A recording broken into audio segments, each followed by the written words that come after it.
On behalf of Bangalore Chamber of Industry and Commerce, we welcome you all on this session on tax deduction at source, recent developments and practical issues.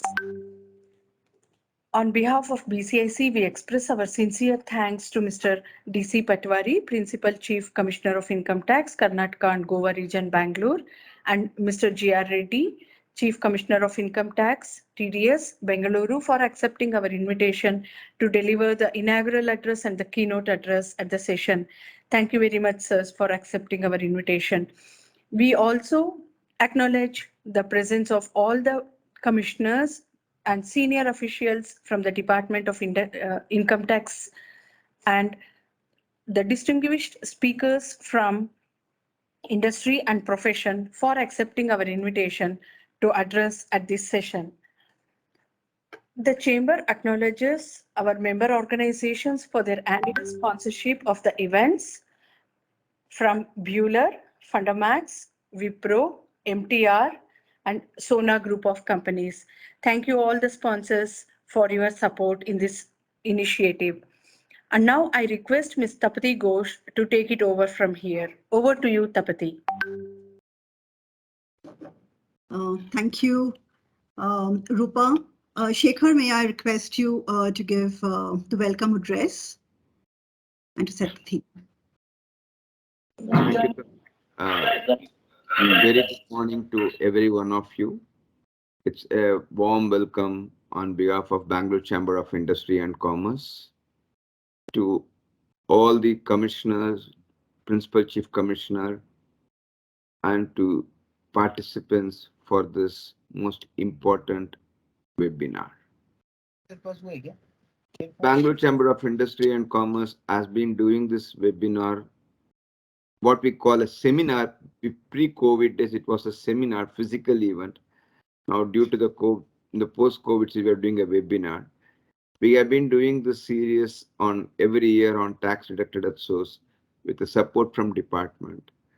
I should place on record my sincere thanks to Income Tax Department, particularly to Mr. Sanjay Kumar, Commissioner of Income Tax, who was earlier CIT TDS, now is a CIT APA, under whose leadership and guidance we started this around 5-6 years back, and we have been continuing this program.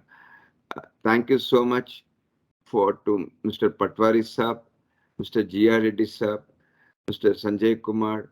I could also see Madam there being there in the screen, and the Commissioner of Income Tax TDS, and all the department officials for being here and supporting Bangalore Chamber of Industry and Commerce for organizing this webinar.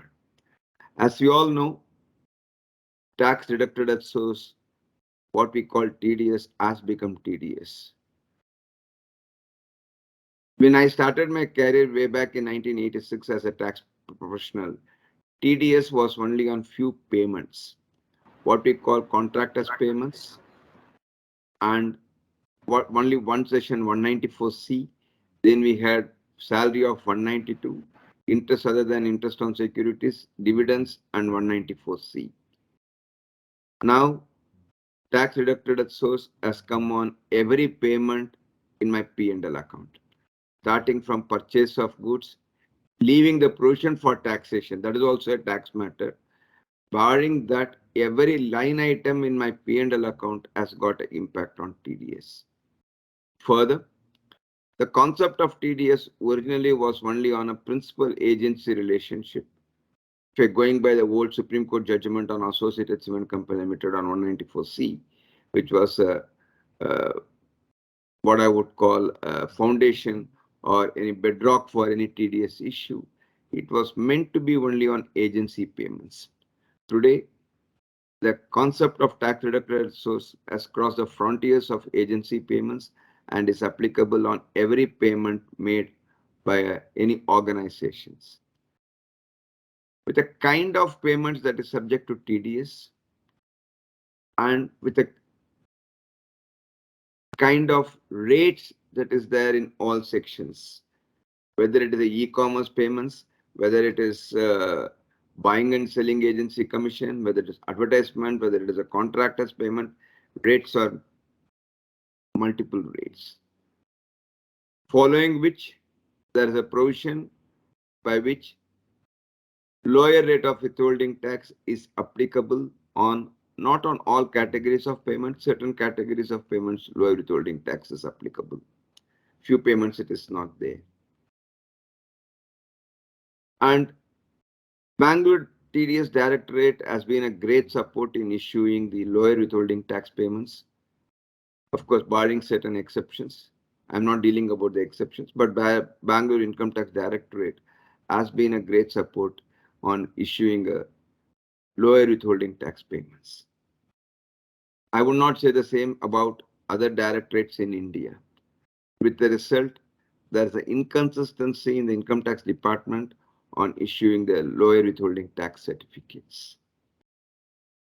The only plea that Bangalore Chamber of Industry and Commerce has raised before as a part of the pre-budget memorandum and the post-budget memorandum, and as also as a part of our interaction in the Honorable Finance Minister made a presentation, made a visit in Bangalore a couple of months back.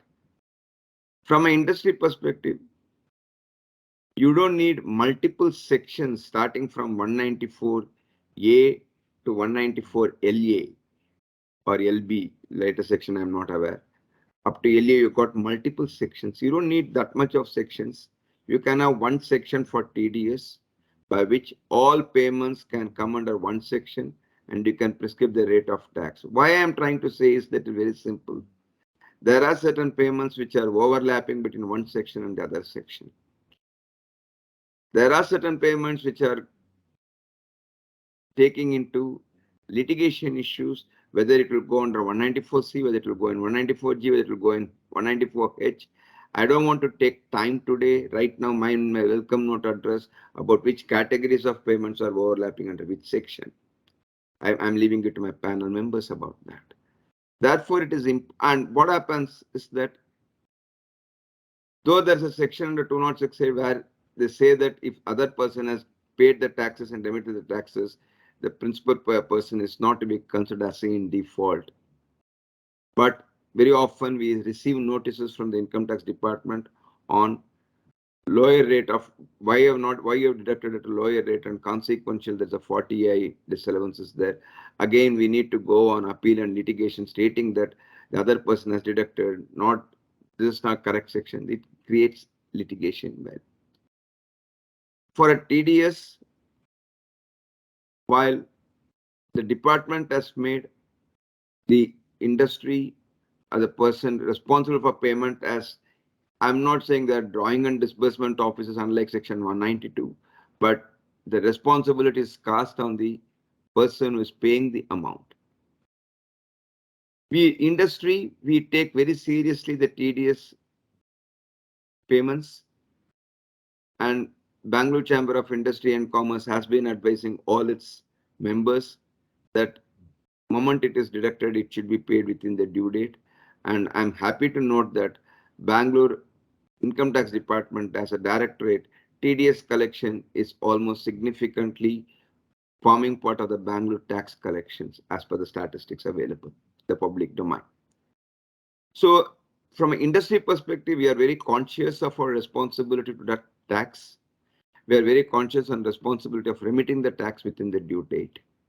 The only request that Bangalore Chamber of Industry and Commerce is placing before the Honorable Principal Chief Commissioner and the Commissioner and various team members is that have one section on TDS, bring all the payments under one section so that I don't have to face litigations on multiple sections, and make sure that the lower withholding tax is applicable on all sections, on all payments, because today, whether in the COVID situation, post-COVID situation, or in the recent impact on the global crisis, today every organization is facing a huge crunch on the profit for simple two reasons.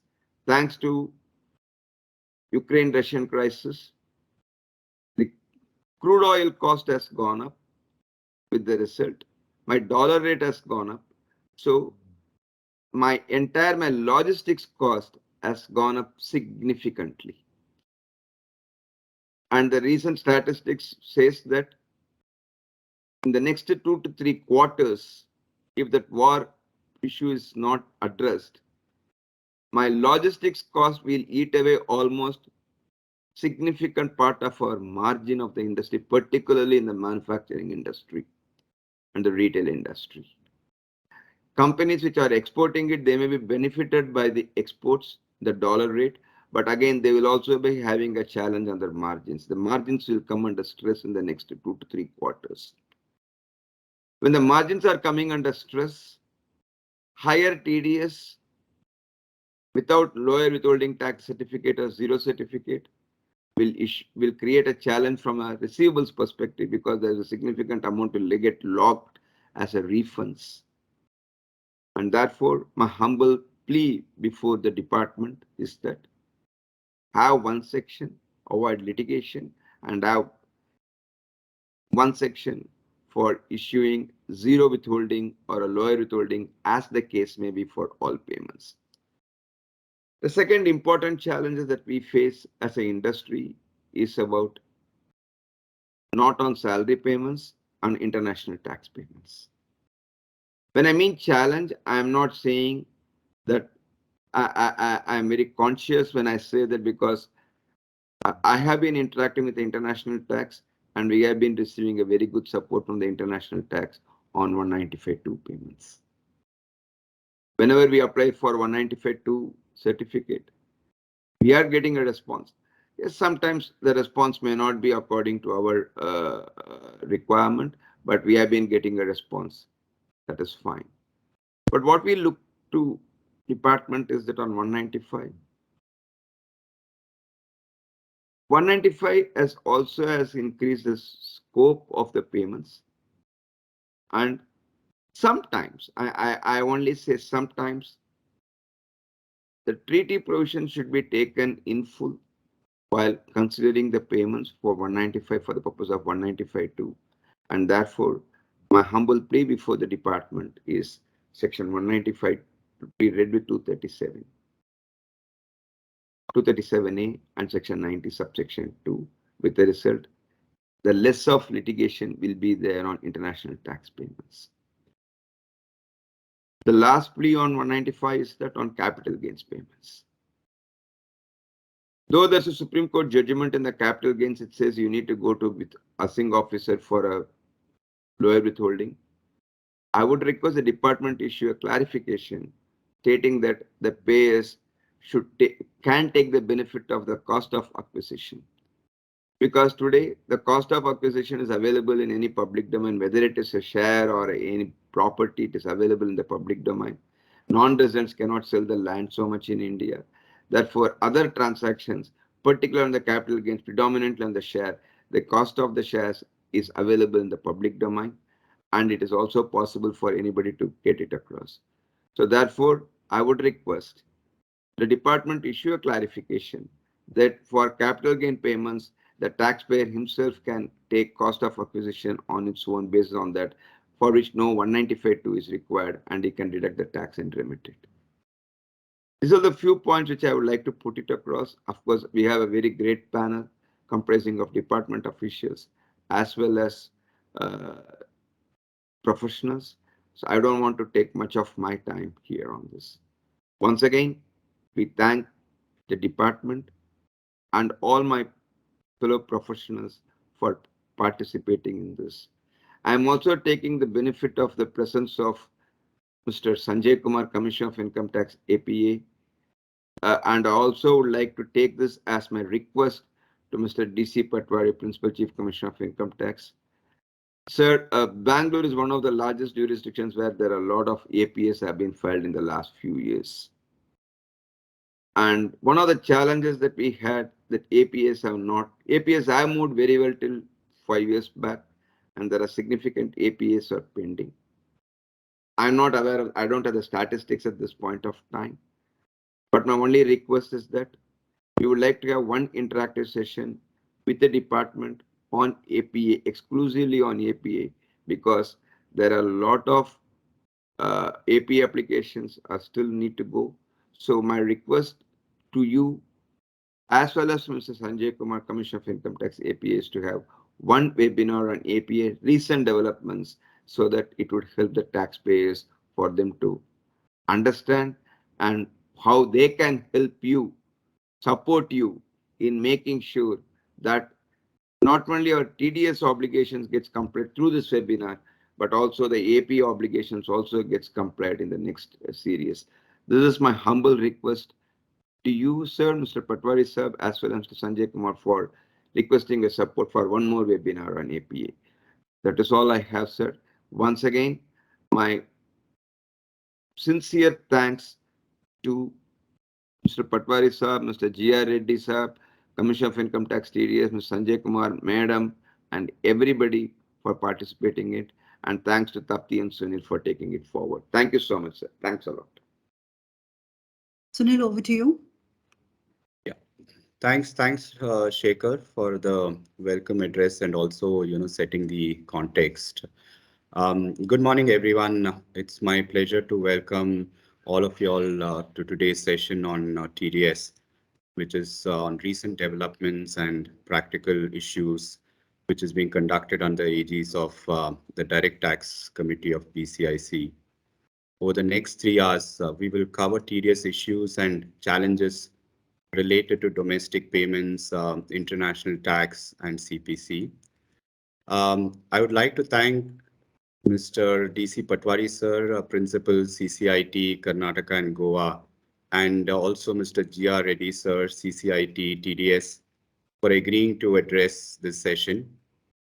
I'd like to thank all of the department commissioners and officials for having agreed to participate in our panel discussions. Also, a thank you to our industry and professional colleagues who have graciously agreed to participate in the panel discussions. And thank you to all members and participants who have joined virtually. TDS is one of the most important compliances for any income tax assessee. There are various sections in the income tax law which specify different TDS rates, the nature of payments, the thresholds of limits for TDS, some of which Shekhar did mention in his welcome address. And over the years, we have only seen an increase in the number of transactions that are being subjected to TDS. And in the recent past, we've also seen the advent of TCS and its own, challenges. Non-compliance in TDS has implications of its own, such as the interest and penalties, which is subject to for non-compliance, but also results in disallowances of expenses for SSEs and hence has a much bigger implication. It's also one of the areas where we see frequent changes. In fact, in every budget presentation by the FM, there is now a standard section on changes to TDS. In the budget of 2022, also, we've seen some major changes on TDS, be it on transfer of virtual digital assets, sale of immovable properties of higher stamp duty valuations and sales consideration, higher TDS rates for non-filers of income tax returns. And as SSEs, we've also faced issues and challenges with CPC. I hope that this session is engaging and interactive and brings clarity to some of the issues being faced by SSEs and address some of the concerns and challenges that we currently are facing. I just want to request all participants not to ask any questions which are very specific to your own assessments and keep your queries generic in nature. With this, I would now like to thank, it's my pleasure, honor to invite Dr. D.C. Patwari sir to Principal CCIT Karnataka and Goa region to give his inaugural address. Sir is currently the Principal CCIT of Karnataka and Goa. Prior to joining Karnataka and Goa region, he was the Director General of Income Tax Investigation, Tamil Nadu and Puducherry region, which he is also holding now as an additional charge. Under his leadership, outstanding search actions were conducted and attachments of several Benami properties were done in Tamil Nadu. He's also worked in different capacities in Mumbai, Rajkot, Ahmedabad, Baroda, and Jaipur. He has also authored a book on options and futures in an Indian perspective. I would like to now invite Patwari sir to give his inaugural address. Over to you, sir. Okay. Thank you, Mr. Sunil. Uh, Mr. K.R. Sekhar, President BCIC, has set a very good tone for today's webinar. And he has also mentioned what are the expectations of industry and professionals on this very vital subject of TDS. Before I begin with, I welcome and happy good morning to all the participants, including the officers from the senior officers from the department, as well as from the industry, professional bodies, and the office bearers of BCIC. It really gives me a great pleasure to interact through virtually. Of course, now the time is changing, and we would have welcomed the physical meet also, and that would have really been more interactive and more engaging. But I'm sure this will also be taken in a very specific spirit by the participants today, and it is going to benefit in an immense way. To begin with, I start with a very positive note that this year our Karnataka and Goa region has surpassed Delhi in total tax collections. We have become number 2 now in the country after Mumbai. So this is a very landmark, significant and big achievement in the history of Income Tax Department of Karnataka and Goa. And I want to congratulate and thank all the industry participants, professionals, and everyone connected to Income Tax Department.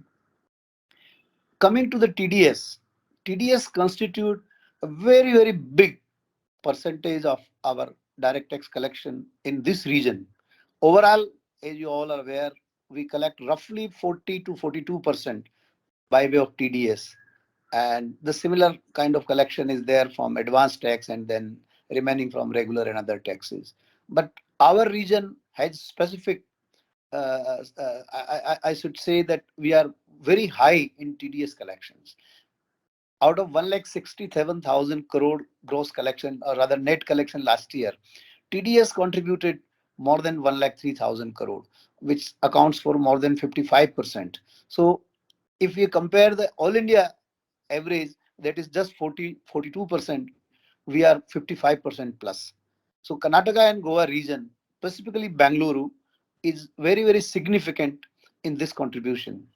And as Mr. Sekhar has conveyed, that the professionals and the tax department are working hand in hand, and they are supporting each other in better compliance. And that is the outcome. In fact, this result of 55% collection coming from TDS alone is basically the outcome of the joint efforts by BCIC, all professional bodies, professionals, trade and industry participants, all of them have contributed to it.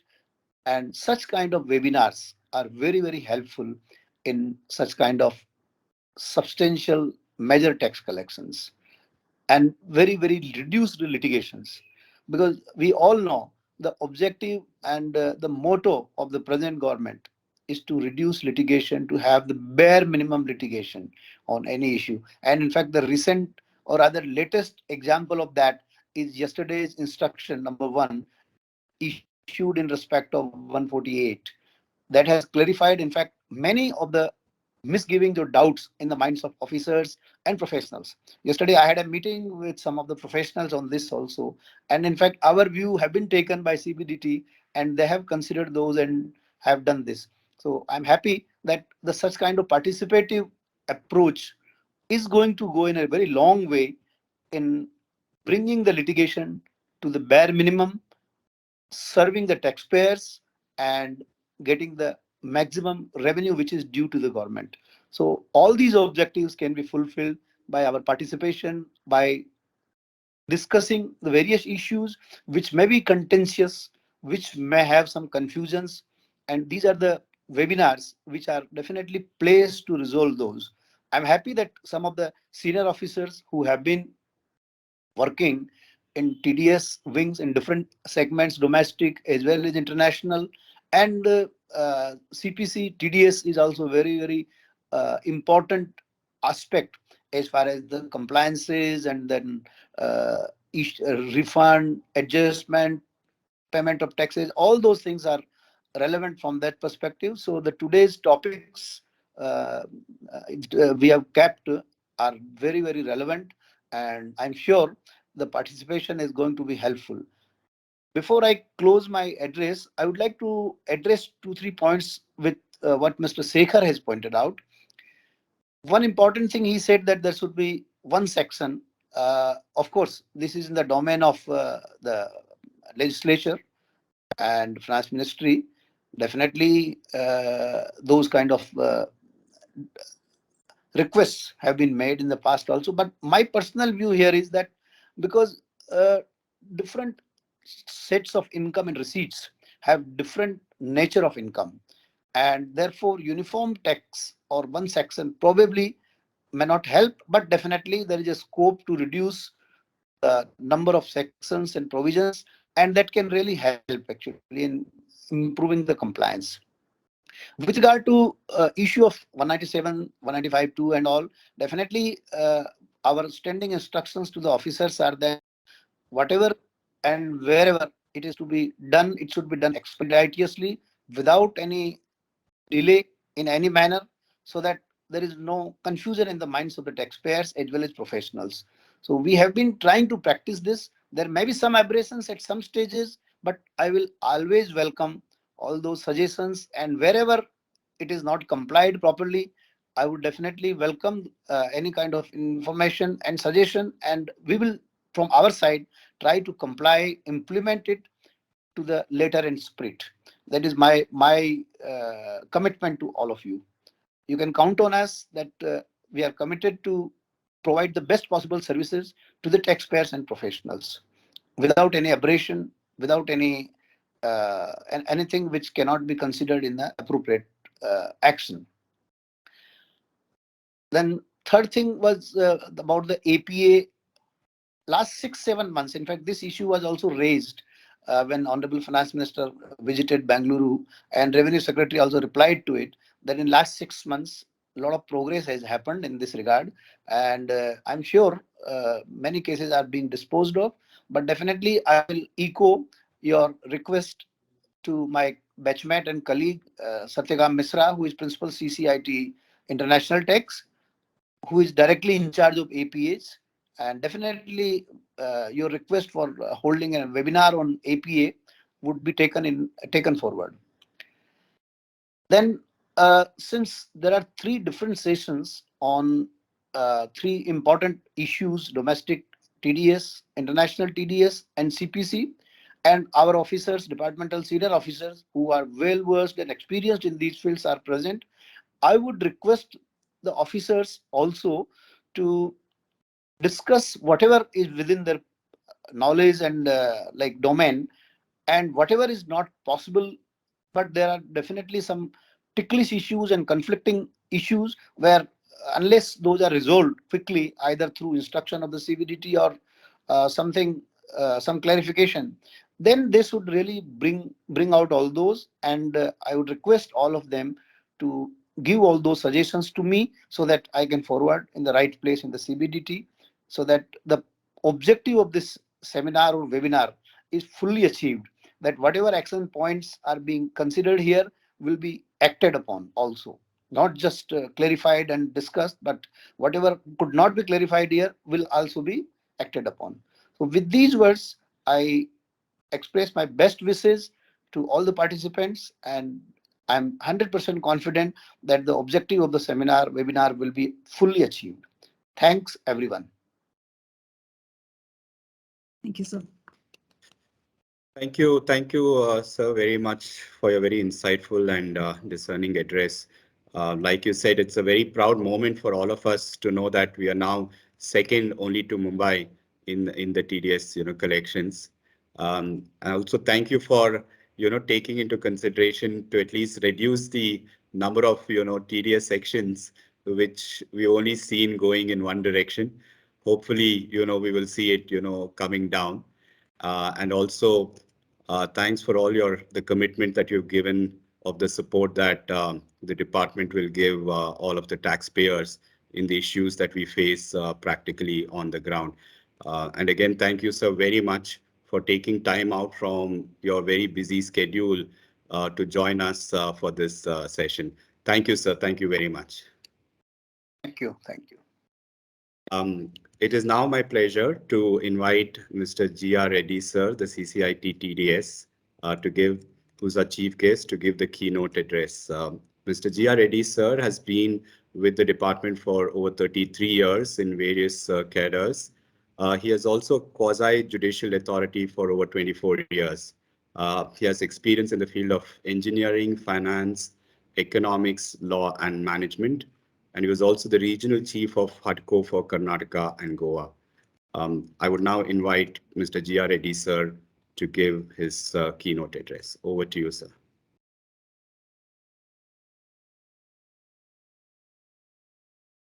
Sunil, he was having some challenge in joining in. Maybe we can go to the first panel, and in between, when I get confirmation that he has joined, we'll ask him to. Before you go to the first panel, I just have only a couple of points. Can I just make it to only 1 minute, Tapti, if you don't mind? Sure, absolutely, sure. I just wanted to place 2 important facts before the higher department officials on behalf of Bangalore Chamber of Industry and Commerce. Bangalore Chamber of Industry and Commerce. Can I interject 1 minute, please? Yes, sir. Yes, sir. Whatever you, Mr. Shekhar and Mr.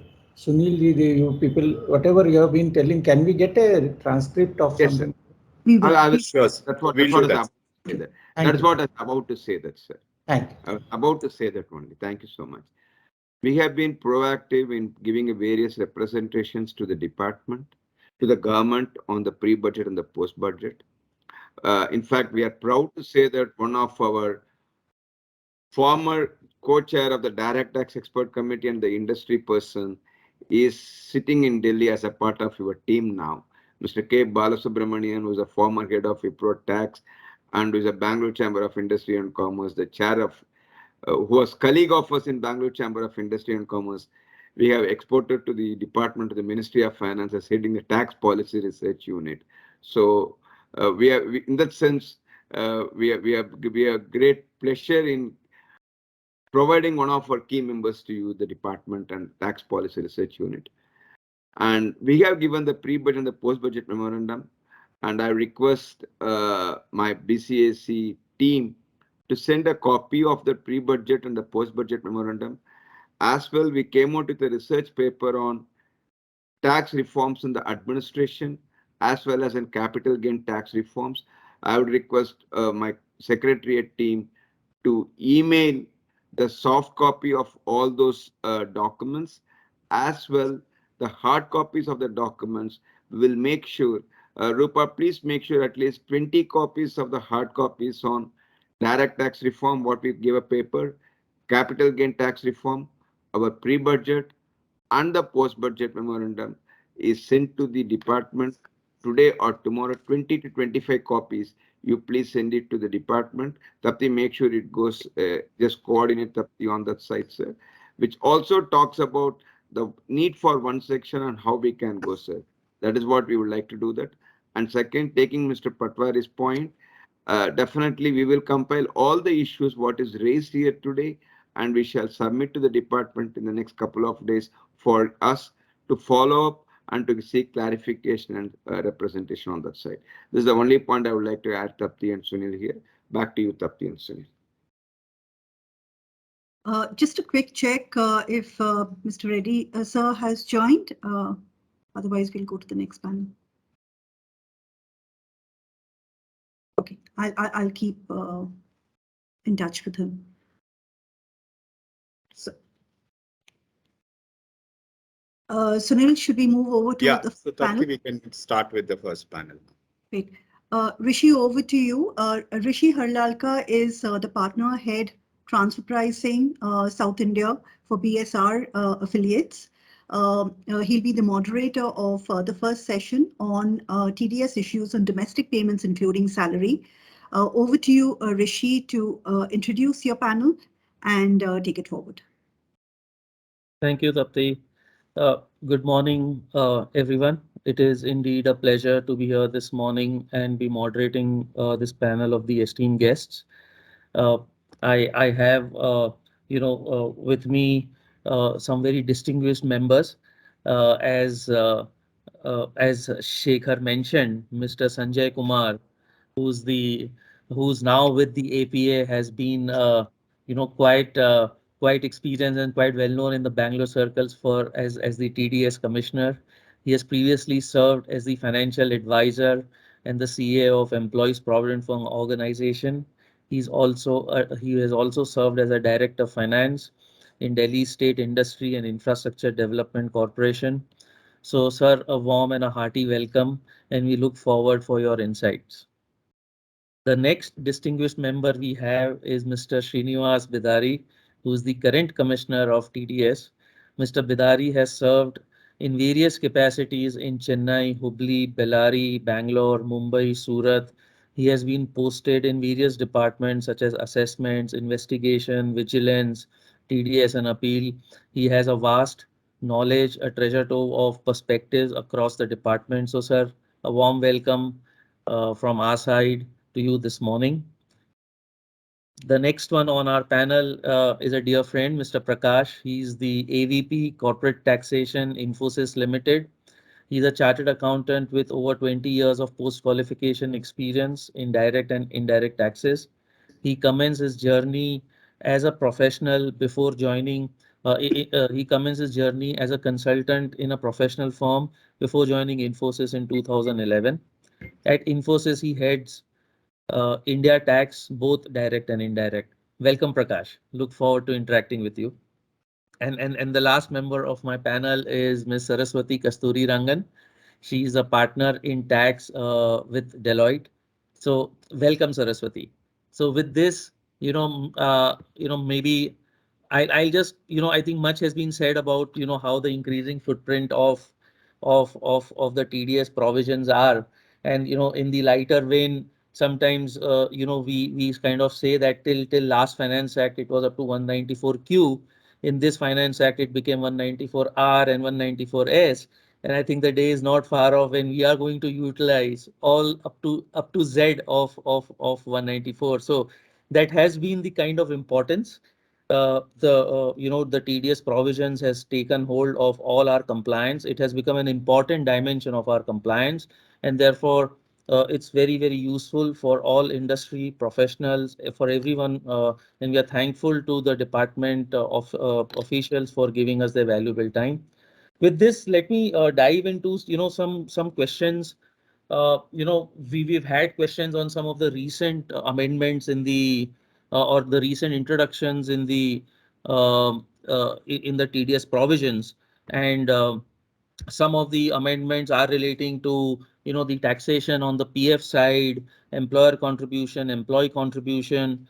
Some of the amendments were relating to the introduction of 194R, 194S. We've seen a virtual digital asset taxation coming in. So some of these are it will be our attempt in this panel to cover the ground on some of these recent amendments over the 2-3 years.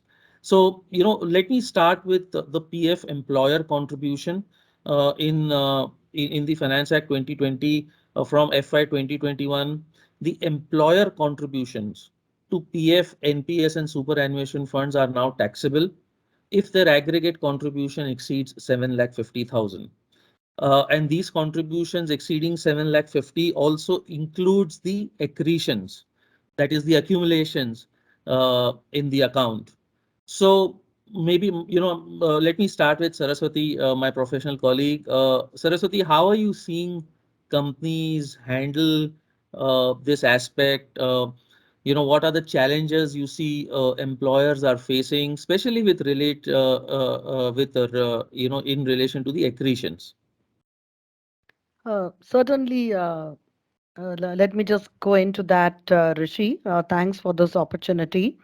Um, so clearly, this is an amendment that happened from financial year 2021, where section 17(2) was amended to indicate that if the employer contribution, and this includes contributions to PF, NPS, and superannuation in aggregate, and if this exceeds 7,50,000 in a financial year, then the such contributions are also taxable, and the accretions to these are also taxable as salary income. And given that this is taxable as salary income, therefore it casts an obligation on the employer to do the tax withholding under the under 192. Now the question that comes is, it's very easy for the employer to keep a track of the contributions per se, right? Because these contributions go to the employer. Now the question comes is, as you rightly said, Rishi, how does the employer track the interest accretions?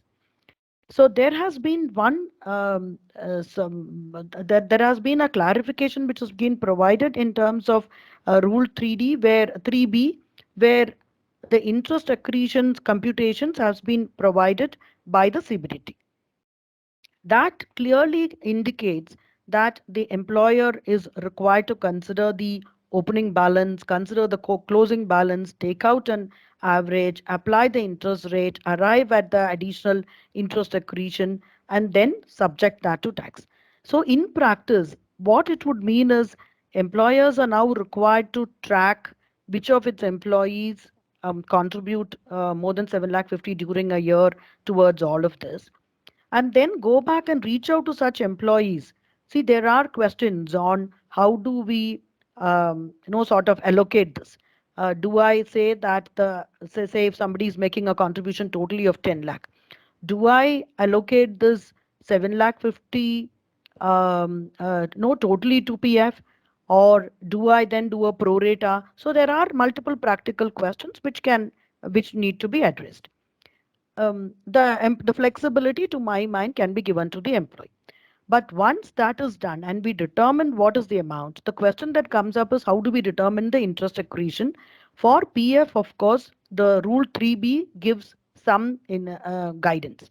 There again, as I said, there is a lot of dependence on information that needs to be given by the employee, because many companies may not have PF trust and this data is residing with the RPFC. Again, companies with PF trust, there is this obligation where they would need to compute this and then provide this information to the employer for them to meet the withholding under 192. The larger challenge is, how do we determine accretions to NPS and superannuation fund? Till today, there has been no clarification provided on this. The Rule 3B, which has been provided, only relates to Provident Fund.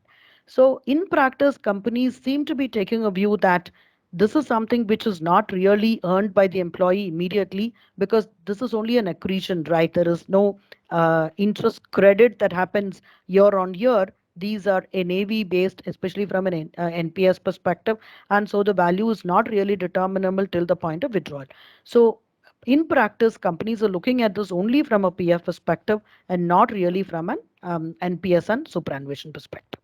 Rishi, I hope that helps. No, absolutely, Saraswati. Thanks a lot for that. I think that's a good starting point, and maybe I'll invite the views of Mr. Srinivas Bidari, sir. How do you see, and your kind views on this dilemma being faced by all the taxpayers here? Good morning. So when I had gone through this question and I heard Madam, I'm also, I appreciate the problems faced. I can only give some simple suggestions where there is this regarding the first part where where the employee is changing the employers in media. That is the first part. I think that this can be simply addressed if both employers deduct TDS on the payments they have made for as far as salary is concerned. As far as NAV and NPS is concerned, I think it's better for us to raise it to the board, because the Rule 3B, as you said, clearly gives formula for a calculation under section 17 to 7A. And if the assessees or the companies feel that this cannot be applied to NPS, it's better to write it to the board and get the clarification instead of getting from a single CIT commissioner TDS. But in the interest of uniformity and consistency, it's better to take the matter to the board. Regarding the previous, whether the current employer come, how will the current employer comes to know what has happened with the previous employer? I can only suggest they can take copies of payslip or Form 16, insist on that, and go ahead with that. I don't have any other solution to provide in that. And anyway, the panel has more experienced people, so you can come out with better suggestions. And Sanjay Kumar sir is there, who has been 4 years here. He is better equipped to further clarify. Thank you.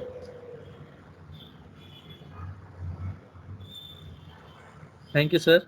Thank you for that. Moving ahead on the conversation and moving on from employer contribution to perhaps employee contribution. And in the Finance Act 2021, we saw the footprint of the TDS extending to employee contributions, where employee contributions in excess of 250,000 are now considered taxable, and interest earned thereon therefore becomes, part of our taxable income. To this effect, we have had a recent circular also issued by the PF office in April, and they have clarified on how this interest has to be calculated, with also reference to the Rule 60, which has been inserted in the rules. So my question is to my friend Prakash. Prakash, how do you see this from an industry perspective? How do you see this impacting PF trusts, the large PF trusts that the company has, especially in terms of, the trigger point of, doing the withholding, and the rate of the withholding, because the circular seems to suggest that we can do the TDS at the time of credit of interest, but on 31st March, if there's an accrual and you transfer it to a sort of pool account of interest payable, then I think 194A seems to suggest that that is the point of withholding. But happy to hear your views on this. Thanks, Rishik. I dissect this into three things. One is, what are the impact on the trust? What you rightly asked about the thing. Then I say that, okay, then I'll go to say that, okay, how they have to maintain the account, and what are the other things, rate, what are the thing they have to apply, or when they have to apply actually. So I'll come to that. So first, yes, there's a 90, it has come, rules that has come in, and EPF also mentioned about that. How the accounts or the trust fund need to be split into two before 31st March 2021 or 1st April 2021. Then subsequent year where there's a contribution taxability has come in respect of the interest on the contribution more than 2.5 lakhs. So this actually caused additional burden on from the compliance perspective for the trust. They have to maintain that account separately for taxing purpose. Point number two, I'll come on. These are one additional compliances. Other than that, I don't see. Point number two is a taxation, withholding tax on the interest portion. There are two school of thought is happening around now. Whether this 194A is applicable to trust or not. Because trust, if you look at from the income tax perspective, it is not an entity. It's neither an entity or not is been defined as a person 231. Okay. So it has been assessed under as a status of the member. That's a member of the trust is an individual basically, or an employee of this. If you go to 194A, it says that it is not applicable for individual and HUF. So how the trust is liable to do any withholding tax under 194A? Having said that, okay, suppose for example, say it's not applicable to trust. So how this need to be tracked, the tax, and how this provision need to be implemented? So who has to do the TDS? So it is left to the assessee to say it will be taxed as an other income, because anyway taxation is exemption portion is already taken. They said the interest is taxable. It need to get taxed. So it's up to an assessee to communicate to an employer, okay, I have another income of so much. So tax it, do that withholding under 192. It goes back to 192 because 192 provide for declaring of any other income other than the loss of other than this one house property losses. So you can do that. But if you go based upon that, withholding tax will be applicable based upon his salary income. It is not as specified now, that's at the rate of 10%. So how do we do that? This is the one dichotomy there. This is the one need to be addressed how to go over, because there are certain divergent views are going around. Point number two, if I say that, suppose for the time being the trust has to do it, then his law is very 194 is clear that at the time of giving a credit at the year end, that's the 31st March, if I make a provision, withholding need to be done and deducted accordingly. But one issue is that the rates is not prescribed. The interest rate is not determined at that. Generally, it not be, which will be coming subsequently from the central government. The true up or true down can be done subsequently. But withholding need to be done. Suppose if you go at the T-test, it need to be done by the trust. If it is not, then there is only option that assessee whether he has to declare to his employer or not. If it not declared, then he has to pay advance tax, whatever it is to discharge the taxes. Otherwise, he has to declare, deduct accordingly. So this is my view on that. Sure. No, thanks a lot. I think again, very insightful, dealing with some basic applicability issues and, our first like starting points to comply with the tax. So, Mr. Sanjay sir, your valuable views on this, sir. How do you see these issues being addressed?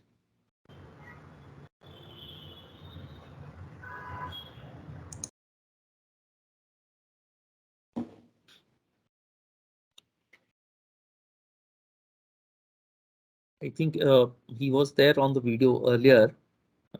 Is he still connected or has he got disconnected? Can we just check up the once? Yeah, I'll just check.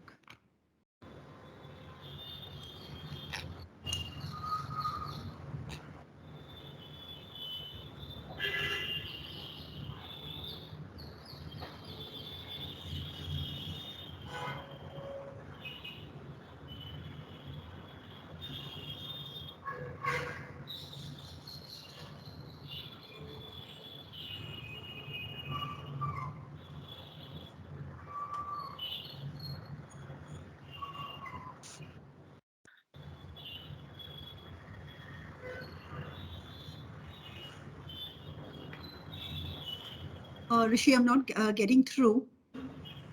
But in any case, this is something we'll probably submit to the authorities for the feedback.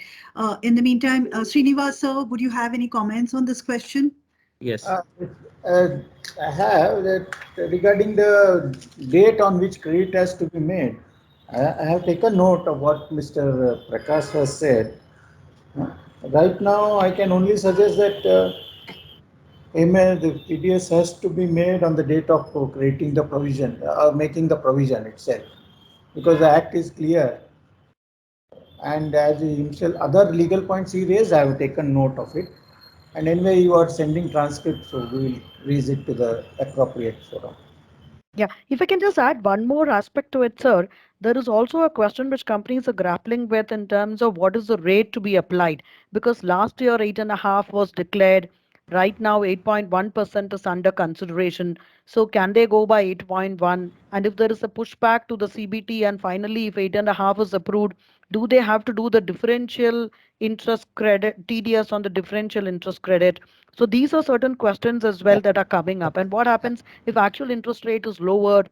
So these are also certain additional questions that are coming up. You can do follow that 8.1 you can take, and then whatever difference is there you can do.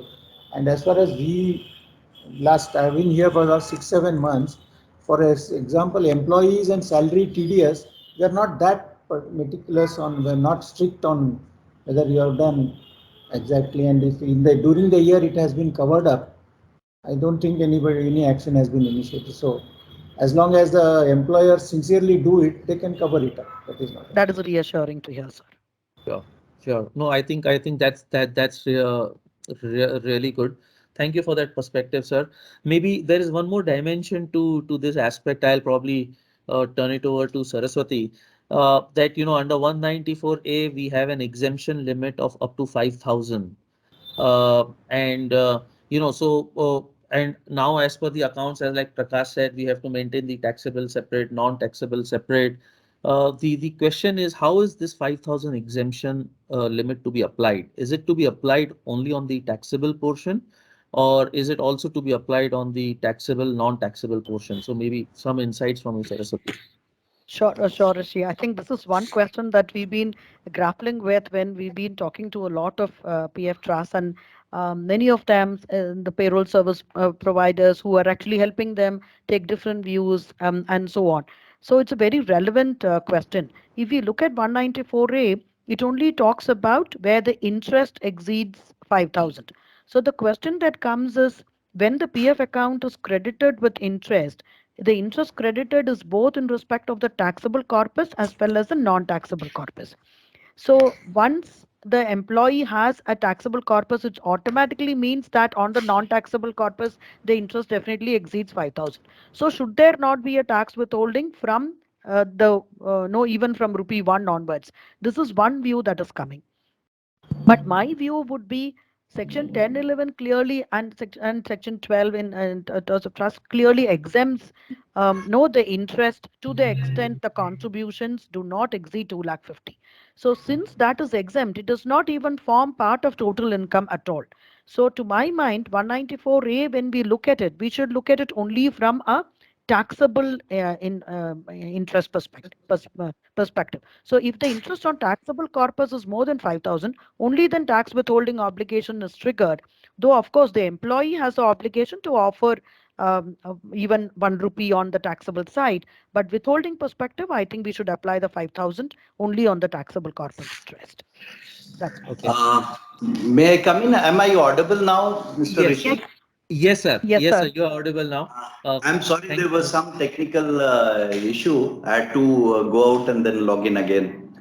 No worries, Anyway, sir. we'll talk about PF later. Coming to the present query regarding this threshold limit of 5,000, Yes. my view is slightly different from Madam Saraswati. I agree that this interest earned on non-taxable contribution doesn't form part of total income, but it is income. Okay, it has to be categorized as income like any other income, and then Section 10 removes it from the definition of total income. Now, 194A talks about income by way of interest. It doesn't say income by way of interest chargeable to tax. It doesn't qualify it with that. It doesn't say taxable interest. So there is no, we'll have to go by, the general definition that if the income, total income is more than 5,000, we have to take the interest on non-taxable as well as taxable portion both together and calculate the threshold. I know this will lead to even 1 rupee of interest as liable for withholding. That is my personal view. Right, sir. Right. Sir, can I raise one question on that, sir? Yeah. Sir, in the past, the interest on non-taxable corpus was always being credited, and that was never being considered for tax withholding. Now, for arriving at this 5,000, if I look at that, sir, then there is always a question as to why, if we are taking a view that it is interest and not really taxable interest that we need to look at, will it not create an exposure for the company that for the past we've not done this withholding, sir? So that was one anxiety I had when I was looking at the withholding obligation. But that time it was not taxable at all. So the question, see earlier the interest. Yeah, you have a point that you are saying that earlier it was non-taxable, hence there was no withholding under 194A. Correct, So sir. if now we take it as a part of, say, both club together for threshold calculation, then the question would arise for earlier year, why That's didn't correct, you sir. deduct? That's correct, sir. But I don't know if there is an error, we cannot do it in perpetuity.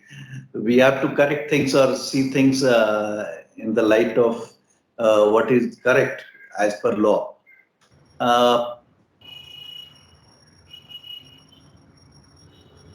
Was any exemption from this thing under 194A? There was no exemption as such. We'll come back to it. Yeah, So you have sure, a sir. point. You have a very valid point that even if it's not taxable, earlier it was non-taxable. So why there was no deduction? Yeah, correct, sir. That is your question, right? That's right, sir. Right, sir. So maybe we will include it in the list of questions to you, sir, and then maybe we can debate Yeah, it further. that will have to be looked into. You have a very valid point. Yeah, that has to be taken into account. We'll come back to you. We'll answer this question. We'll study and get back. Sure, sir. Absolutely, sir. Maybe Sir, we can go back to the earlier PF question. Yes, that's what I was just going to. So, sir, Sanjay sir, earlier we were dwelt upon some aspects on the employer contribution. Where employer contribution more than 7,50,000 is taxable, including the accumulations. And essentially, the issue was how do we track accumulations, especially if it is funds like NPS and superannuation, and where the accumulations are in the form of NAV. And is there a view which we can take that, because those NAVs are just, they're just like a market value as on a date, and employee is not receiving that amount, those should be taxed only at the time of receipt. So, sir, Srinivas sir also was kind enough to give his view. Maybe we can ask you also for your views on this, on accretion related aspects for the employer contribution. I couldn't hear what my colleague has told you about it, but I think there was some issue whether PF trust is liable to deduct tax or not. So, in my view, PF trust will maybe taken as an AOP or BOI, and because it's a body of individuals, so we can hold that PF trust is liable to deduct tax. And who is responsible for deducting tax? We can go to the definition given in section 204. 204 speaks about who are the persons who are liable to deduct tax. So one of them is that the one who is making the payment, the person or the person as per the act who is making the payment to the recipient. He is responsible for paying the tax. So PF trust will have to deduct tax. And the methodology for this has been given in the notification. I think the board circular 95 up to 2021 has inserted rule 9D. And I think the questions which was given to me, there was an issue that this FA 21 introduced this section, and this methodology is coming into effect from 1/4/22. Then how do we calculate interest and do it for 21/22? My view is, in fact, in this regard, we can draw an analogy with rule 8D, the previous rule, 8D. 8D is what? That relates to 14A. Computation of disallowance under section 14A. As you know, 14A was introduced in 2001, Finance Act 2001. And since then, disallowances were being made by whatever method assessing officer was choosing to adopt. And later on, a new methodology was prescribed by Rule 8D in 2008. So after 7 years. So it didn't mean that for 7 years there was no disallowance under 14A. There was disallowance under 14A. You remember in the case of SR Teleholdings, Supreme Court had held that Rule 8D is prospective. This subordinate legislation, it has to be given prospective application. So similarly, 9D will also have prospective application. But 9D is with respect to calculation of taxable interest. It's not with respect to deduction of tax under section 194A. So my view is that for 21-22, irrespective of whether 9D was there or not, tax has to be deducted. Okay, because interest, in any case, interest can be found out. You may not find out in the way it's described in 90, but there are other methods also to find out the interest accrued. So I think this has to be given effective for 21-22 financial year also. And the charging section was anyway in place. And this machinery, it doesn't constitute machinery failure. This is not a machinery failure. So Sure. again, according to us. Sure. I think, sir, the issue essentially revolved around the fact that, what should be the timing of that deduction? Should it be on 31st March when, say, the PF trust of the company computes that interest and transfers it to a general interest payable? Or, going by the guidance given in the recent PF circular, where they said that the TDS should be deducted at the time of actual credit. I think that was some difficulty, I think, which Prakash expressed. And it would be useful to have your views on that, sir. I think at the time of credit, 194A says shall at the time of credit of such income to the account of payee or at the time of payment thereof. If we go by literal meaning of 194A, at the time of credit of such interest, tax has to be withheld. In my humble opinion, of course, you are. Sure. No, I think these are very useful insights. And I think we also, sir, covered on the employee part, maybe perhaps a word or two from you on the employer contribution accretions on 7,50,000 and, whether those accretions in the form of NAVs should be, how should we effect a mechanism for deduction would be useful. Frankly speaking, I don't have much idea about how NPS that scheme works. But going by common sense, whatever employer is contributing to any fund, the way we contribute to a mutual fund, at the end of the year or at any point of time of the year, you can find out what is your gain. You can find out what is the NAV, or what was your cost, and you can find out what is the accretion to that. And that is very much possible in respect of mutual fund. I think the same holds good for NPS too. So, is there any problem in calculation of accretion? I don't know. What is the question, like Mr. Rishi? No. So I think the question was not about the computation, as you correctly mentioned, sir. The NAV value is available on 31st March. I suppose the question was because that's a value which keeps fluctuating. Unlike an interest which has got permanent credit. Yeah, it will keep fluctuating. Yeah. So whether the the NAV as of 31st March should be included as part of the accretion, or it should be only considered at the time when the final redemption takes place. I think that was a limited point. Yeah, there is some issue regarding that. I think we'll escalate the issue to CBDT and get a clarification on this. Sure, sir. That would be better. Absolutely. So thank you very much. Maybe moving on to other aspects, we discussed employee contribution, employer contribution. Moving on, the Finance Act 22 has introduced a new section 194R, which provides that organizations now have an obligation to ensure that taxes have been deducted or paid on benefits and perquisites provided to non-employees. So again, maybe I'll revert to Prakash. Prakash, can you share some situations where this would be triggered? Are there some practical challenges you see in this regard?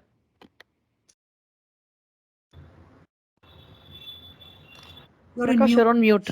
Mr. Prakash, you're not audible. Yeah, sorry. You're on mute, Prakash. Okay.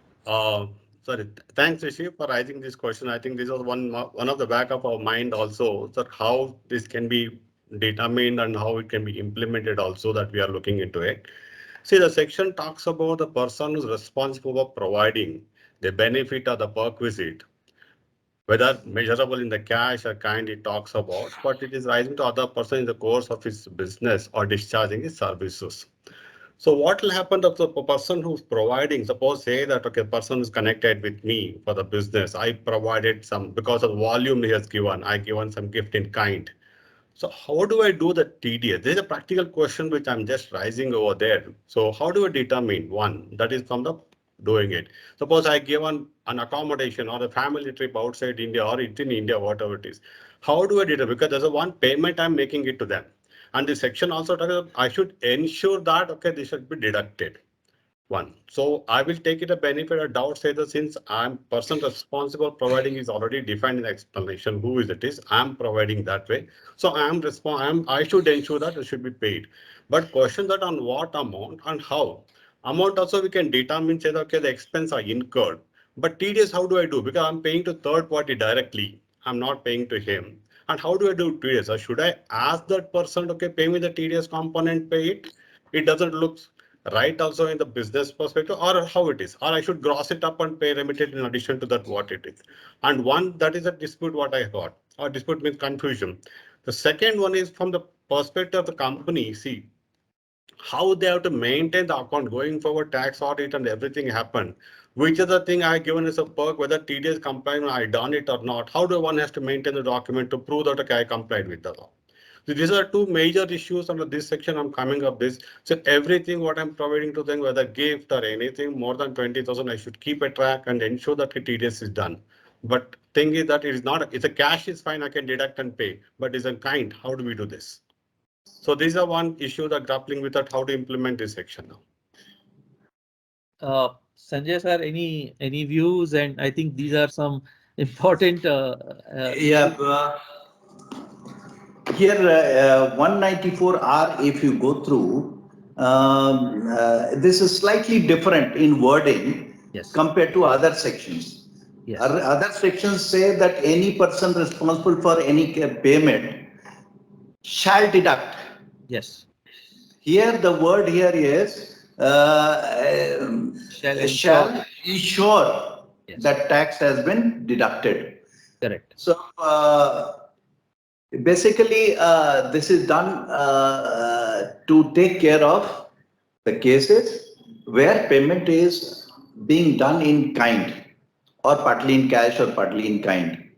So now the question arises, who is responsible for deducting? How as Mr. Prakash has pointed out, on what amount it is to be deducted? And then he also raised the question how to ensure that withholding tax is done. So coming to the question of who shall be responsible, I'll again go to 204. 204 clause 3. 204 clause 3 says,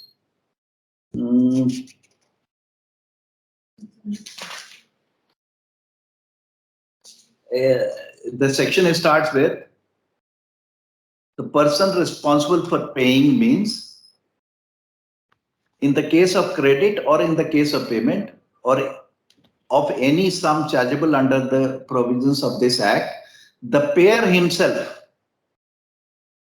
or if the payer is a company, the company itself, including the principal officer there. So that means the payer is responsible for ensuring, in this case, payer is responsible for deduction. In case there is no deduction, he will be held responsible. Okay.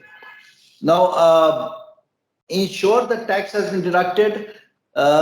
This means, according to me, that the payer has to insist that the payee or the one who has received the benefit either pays the TDS on his own or remits the amount to the deductor equivalent to the amount of TDS which will be paid by the deductor, and then the benefit would be released. Because this is to be done before releasing any benefit or perquisite. So the only way out, according to me, is that we insist on the payee to either pay himself or remit equivalent amount to the payer, who in turn will make the TDS. then I think that is how we have to ensure. And the amount ultimately, even if it's in kind, somebody is paying the amount. Suppose I'm paying some 5-star expenses for a businessman who comes for purchase of goods from me. It's an accommodation, free accommodation given. That ultimately somebody has to make payment for that. So that amount can be quantified. Or suppose I give a car in place of monetary payment, and then the value of car can be estimated, that kind of thing. So I think there will be some estimation involved in some cases, but broadly, we can find out what is the amount on which TDS is to be done. Right, right. Srinivas sir, you had raised your hand, so Yeah. you'll be happy Yeah, to tell your views. yeah. See that I just want to add the word the language is very clear. It says ensure that tax required to be deducted has been paid in respect of the benefit. It says has been paid. Whatever required to be benefited here, I think 10%. So ensure that the deductee, that the payee pays that and then release the give him the benefit. And as far as the amount is concerned, I think in most cases the actual cost will be there. And cases where cost is not there, then some method has to be adopted for estimation. Right now, I can't think of any such instance where cost is itself not available. So as Sanjay sir said, I just it is very clear. He has to ensure that tax is paid and then only give him the benefit, gift, work, whatever he is been planning to give. Long and short, there are valuation issues that we'll have to tackle with. Some taxes are going to be done through TDS mechanism. Some will be paid by the deductee. And overall, how is all that going to be monitored, administered? And in the case of assessments and the case of tax audits, how is all that going to be captured? It's an administrative. In any case is taxable under business and profession 28(4), I suppose, section Yeah, 28. 28.4, sir. That's correct. I think that on that TDS has been brought in. Yeah. Yeah, no, of course, I think one of the things which Tapti is alluding to that, sir, is that if the recipient pays taxes on their own, how do you reflect that in your withholding tax return? Because, the person may not have used his TAN, and then, there's an entire issue of mapping those in the TDS withholding tax challans. I think those are some practical issues. That we have already taken it up in the right forum. Sure. Maybe we can get some column. Right now, I think it can be in the existing in the flag can be raised, and we have already taken up with this. Okay. Sure. And this mechanism of ensuring that tax is paid was already there in 194 BB, I suppose, in the case of winning from In fact, the lotteries. circular had been issued. In fact, the circular had been issued because the wordings of 194 BB are similar to 194R. So, so that mechanism in principle exists. It's just about how you map the challan. But happy to know, sir, that this has been taken up. Maybe moving on, sir, to the next question. I think one of the very important TDS amendments happened in 2021, and that was TDS for the first time we saw the footprint being extended to purchase and sale of goods. Under 194Q, there was a TDS on purchase of goods of 0.1%. And if the TDS has not been paid by the person who's purchasing the goods, then there is the liability sort of pivots and shifts to the seller of the goods under TCS in section 206C1H, where then they have to ensure that they discharge the obligation. Now, sir, one of the practical issues, a very specific issue here, that when you are going to file the TCS form 27EQ, there you have to give the details of the TDS which is paid by the buyer. Now there are some practical challenges, where, though the due date for TCS return is earlier than the TDS return, and, sometimes the information may not be available in time. So, sir, maybe I'll start with Srinivas, sir. any thoughts on this practical difficulty, because there's a dependency on third-party data to sort of carry out our obligation? Yeah. No, you kindly give me this in a note. We'll raise it to the appropriate forum. Right. Okay. I think that's quite encouraging to hear that. Maybe we will do that. Then moving on, as we all see that one of the landmark amendments of this budget was in the taxation of virtual digital assets. Uh, and as a consequential amendment or mechanism for the taxation of the virtual digital asset, for the withholding tax also, a new section 194S has become applicable, or rather will become applicable from 1st July 2022, mandating the TDS at the rate of 1% on the purchase consideration. Now, while of course the taxation part of VDA itself has, are a number of issues, and maybe we'll not go there since our mandate today is TDS. But from a TDS point of view, maybe I'll check with you, Sanjay sir.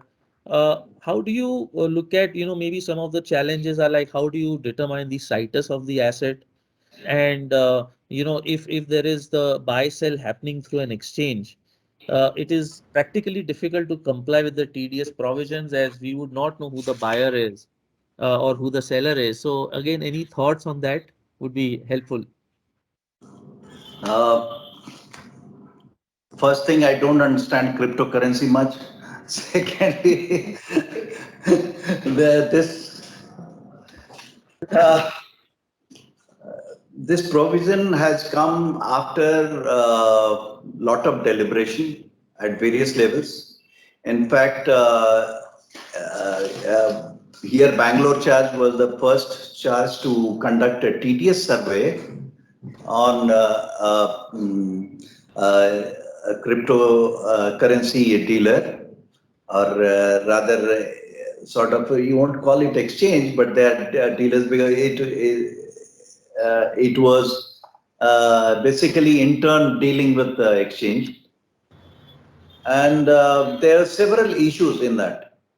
What kind of TDS provisions will be attracted, whether some 194H will come into being, or 194Q while purchasing will come into operation, and all that. So a lot of confusion was there.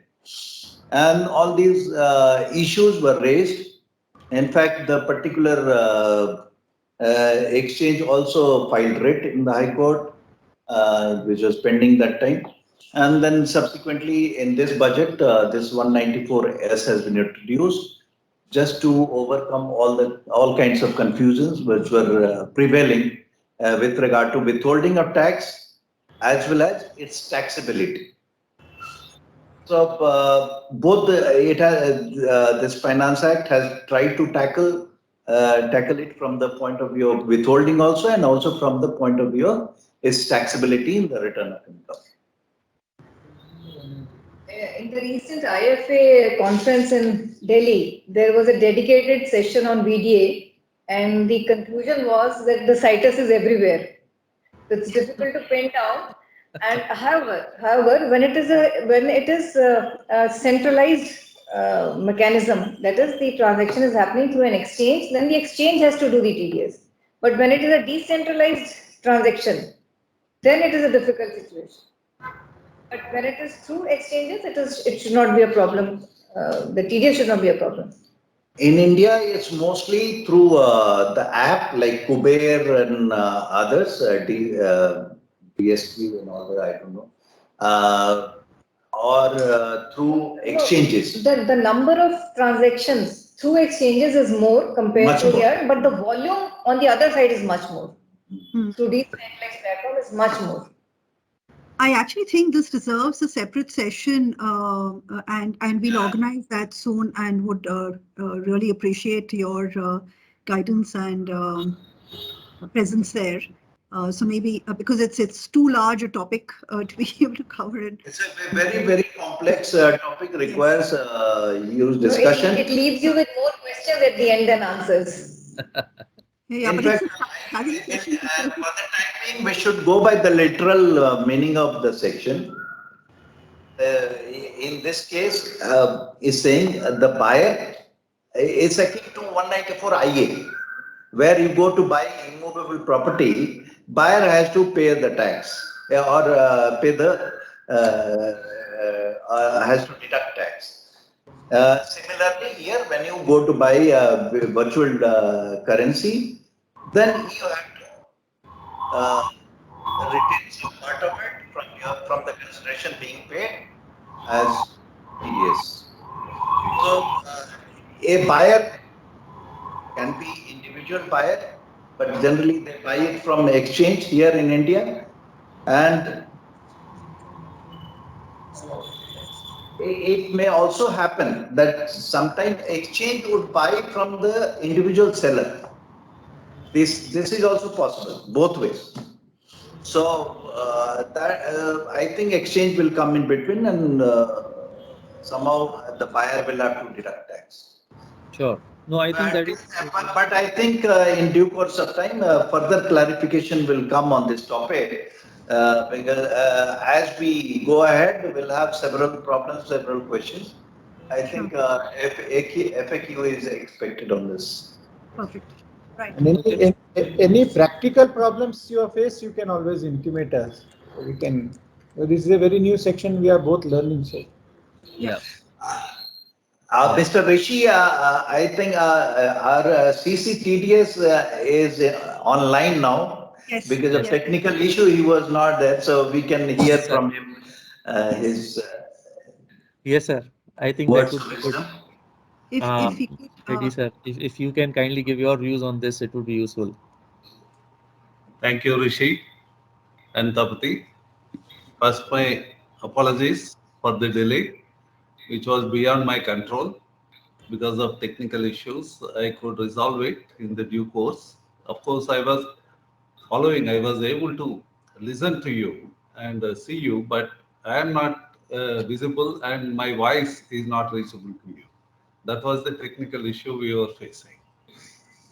And regarding technical aspects of it, I just came in December. My friends are more equipped who are addressing all your issues effectively. Sanjay and Srinivas, they are all the ones who are hands-on on the field. Of course, I am also learning from all of you in the process. To say a few words, firstly about taxation direct taxation per se. This is age old right from Manusmriti onwards. There is a mention about this in Manusmriti about direct taxation. And even Kalidasa has said, as the sun draws water only to give back thousandfold in the form of showers. So that is how the government or the king has to do it, and he requires the strength. And Arthashastra also says so many things about this. It is a treatise basically on this.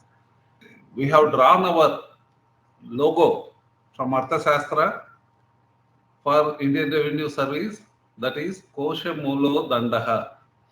That means the strength of the king or the government is not in the army as we all perceive, but in the treasury.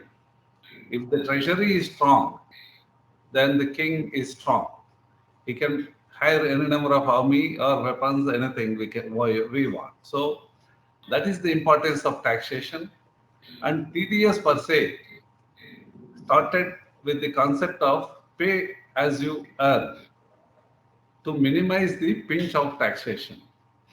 In the sense, it will not do away with the pain of tax, but by doing it at source itself, the pinch is mitigated to some extent. It initially started with salaries, and then the major expansion happened in 1995 with the introduction of 194 with various subsections. And the major movement was in bringing sale also under TDS and the government has recognized the importance of technological evolution, and hence we are taxing virtual digital assets as well, which you are all discussing about it now. From this year, last year's perspective, we could achieve with all your cooperation 97,238 for Karnataka alone. This shows TDS is more a marker of revenue than a means of collection. This, of course, will help and saves in advance tax liability and the interest thereon for the assessees as well. From 2010, certain provisions were introduced to ensure timely filing and accurate filing of e-TDS statements, which is the focus area from 2010 onwards. We have introduced TDS CPC known as Traces, e-filing in 2005-06 and various other measures to help mutually the taxpayer, tax consultants and the department as well.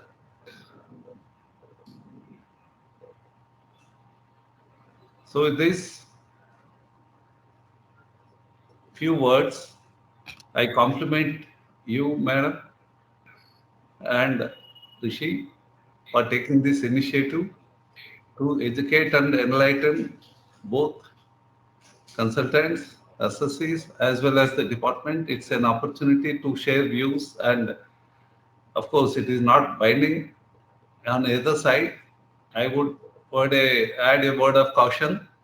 These are only views we are expressing, which should be taken with a pinch of salt, and that is how the litigation also evolves. We have to test each one's view in the due course. With these few words, I leave the field open to all of you to exchange your views, and thank you all for giving me this opportunity to put in my words. Thank you. Thank you so Thank much, you, sir. sir. Thank you. Thank you so much. Tapti, I know that we are on top of our hour, but do we have a couple of minutes for a last wrap-up question or? Yes, last wrap-up question because we are. Absolutely. I see the other panelists here, and good morning to all who have joined us.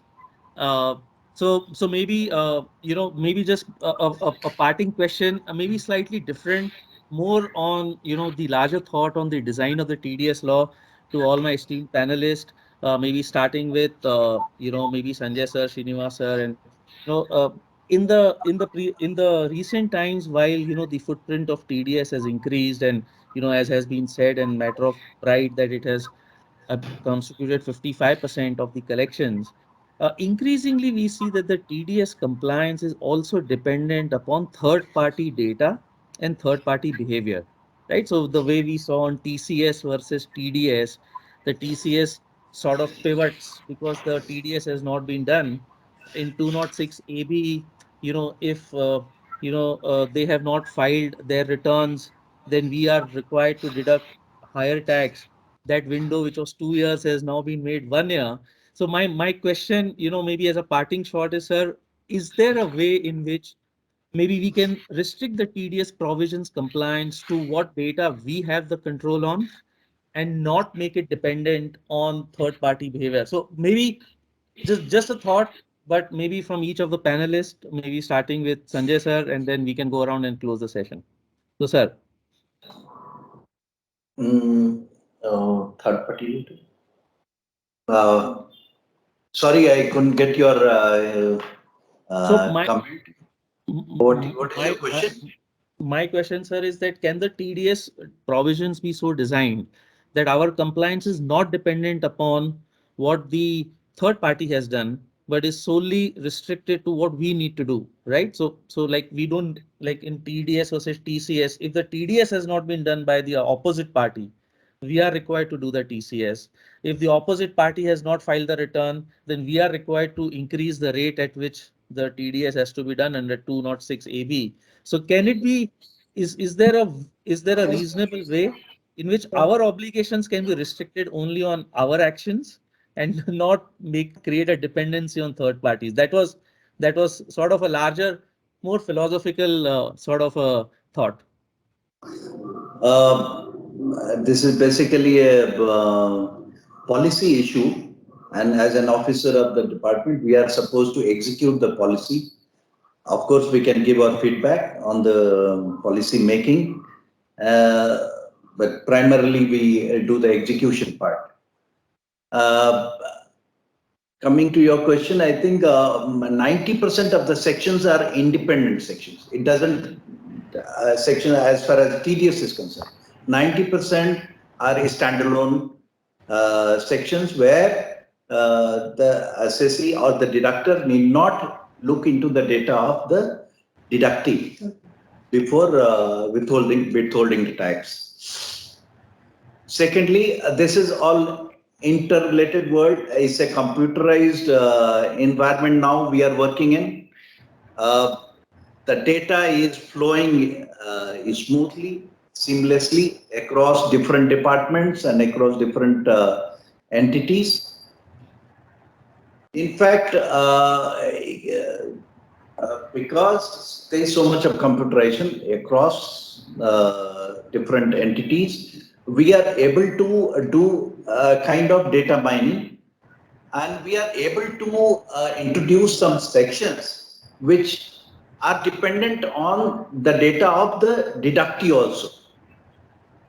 In fact, when this issue came regarding 206 AA, where the issue of higher rate of tax for non-filer was introduced, non-PAN and this higher rate of taxes for non-filers.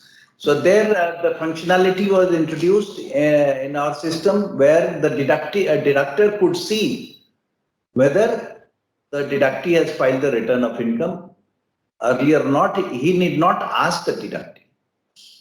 I think in this context, I would request my colleague, Mr. Sanjeev Singh, is PCIT RESE here, but earlier he was in ADG system, and his period these functionalities were introduced. I think he can give a better answer to the question you have raised. That Sanjeev. Yeah. Thank you, Sanjay. I'll just try to answer your question. I think your question is very fundamental and very philosophical. Talking about the broad approach as tax administration, where we are going. Just to give you a sense, we started with a manual system. We moved to electronic system, which is typically called tax administration 2.0. Now we're moving to tax administration 3.0. And the basic philosophy of tax administration 3.0 is that since all data is digital and there is a digital data available with that department, we have to look at an information exchange with all our partners in the ecosystem, which means deductors also, to make sure that tax compliance is embedded in their process. Please understand this. Earlier, you were just looking at what you are doing, but now the objective is that we have to embed tax compliance in your processes so that we have less of mismatches later. So that is the broad objective. If you look at it from a different perspective, all of you would want widening of tax base is what we are aiming at.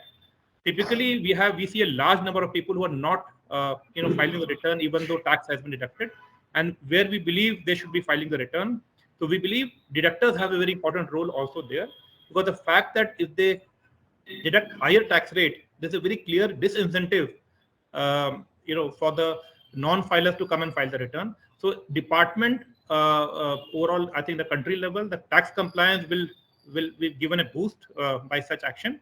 However, I understand from a tax compliance and cost perspective, compliance cost perspective, we are looking at introducing more APIs so that it can be integrated very seamlessly with your system, so that once you make a request, and for example, if the non-filer becomes a filer, we should push that information back to a system so that the cost of compliance is low. So we look forward to these enhancements as we do, but that is the way forward. All over the world, this is what is happening now. Sure. No, I think that's, thank you, sir, for your comments. Thank you, Sanjay, sir. Very illuminating. Maybe with this, in the interest of time, I will bring the panel discussion to a close, our first panel discussion. So again, on behalf of BCIC, I thank I thank BCIC to give me an opportunity to interact with all our esteemed panel guests, and I hope that all our participants today have got a better insight on what we have discussed. And all of them have been, all the department officers or commissioners have been kind enough to have to listen us from an open mind.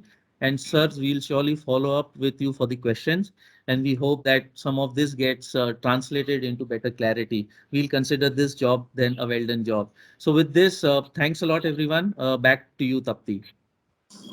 Thanks, Rishi. Thank you all.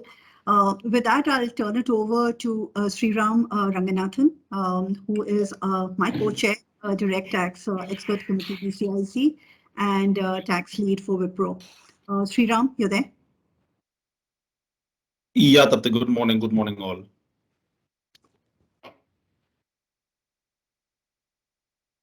So good morning, everyone in the session. We had a very engaging session on TDS on domestic payments. Like Mr. Patwari sir said, Bangalore has become a high tax, second highest taxpayer across the country, and TDS plays a very important part. And if you look at the way Bangalore has grown, most of the companies have grown international, and that's where the growth of a lot of the companies in Bangalore have come from. Companies operate in either work with larger multinationals or themselves multinationals involving a lot of international payments. And that's where this session is. The intent of this session is to get a good amount of discussion on certain important aspects or the recent developments on the international TDS on international payments. So I have an esteemed panel to introduce. Very happy to introduce the panel. We have Madam Vandana Sagar, IRS, Director of Income Tax, INCI Bangalore. Madam is not new to our conferences. She has always helped us with her views in the past. And thank you, Madam, for again taking your time out and being part of this conference. She has served in various posts, including Commissioner of Income Tax, International Taxation, Appeals TDS, and International Taxation. Has a wide variety of experience, at the ITAT level as well. And Madam has international taxation degree from International Law Center, Leiden University, Netherlands, investment treaties and arbitration for government officials by Columbia Center on Sustainable Development. Thanks for your time, ma'am. Our next panelist needs no introduction, Mr. Padam Kincha, with over 3 decades of experience in advising clients and multinationals, HNIs across multiple aspects, including tax structuring, M&A diligences, transfer pricing. Sir, it's a pleasure to have you on our panel, and we are all waiting to hear your views on this very important aspect, sir. And we have Mr. Arijit Ganguly, Head of Senior Vice President and Group Head Taxation Emphasis Limited. Mr. Ganguly is again a professional with experience of more than 2 decades, both in practice as well as with the industry. It's a pleasure to have you as part of the panel, sir. And again, the last panelist again is very familiar to a lot of you attending BCIC over the years. Ms. Priya Narayanan, again close to 2 decades of experience on tax matters, partner with Deloitte. It's my pleasure to have the panelist for this session. We will just start by a quick session by Priya, quick overview on what are the recent developments that have happened on international taxation with respect to TDS, and then we'll quickly jump onto the questions. Thank you, Sriram, and thank you, Tapti, for giving me this opportunity. I also am feeling very humble today to be, part of this panel, having appeared before Srinivas Bidari sir, Vandana ma'am many times in the past. It's really an humbling experience. Padam sir, I have been your student during my studies days, so absolutely nice to see you here, sir. So just to give you an overview of the session, I also recall what Shekhar said in the introduction, how TDS has evolved over the years. And from an international tax perspective as well, if you were to relate to the generation of the current time, they would look at Netflix and say, there are season 1, there is season 2, and there is season 3.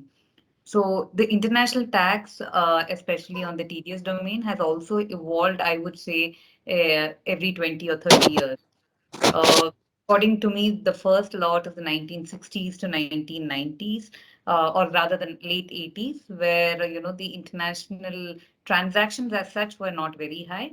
The issues were largely limited to interpreting the TDS around principal agency relationship and commission and export related transactions. It is perhaps in the 90s where we saw a lot of inbound investment coming and many of our homegrown companies also being taken abroad, that the international transactions increase, the outfall of which also led to the increase in the withholding tax related aspects.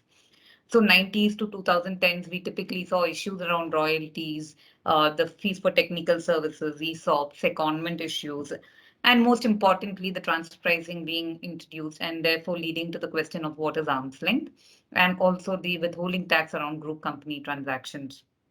I would say we ended that era with a suspense like most seasons, which is the, what would happen to the retrospective amendment in the case of indirect transfer.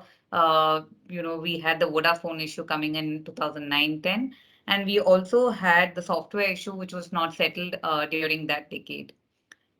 Coming over to the 2010s and 20s, that is where the season 3 that we are in currently.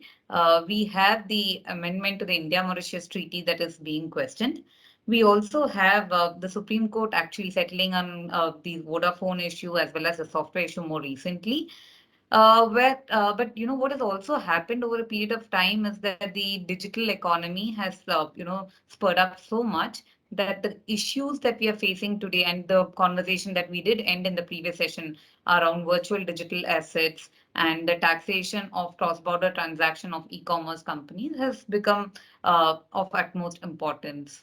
Having said that, I think in this session we are planning to cover a couple of recent topics. One is the play of equalization levy and the withholding tax. The other one being, the interpretation of most favored nation clause, and especially with the amendment of dividends in the recent times, as well as some discussions around MAP and withholding tax proceedings. Over to you, Sriram, for the commencement of the session. Thank you. Thanks, Priya.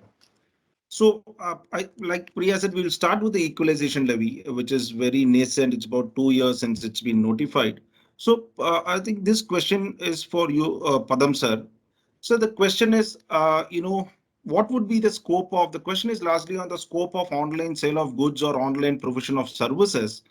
Now, the real question is whether these provisions intend to cover even online sale of physical goods as against online sale of digital goods.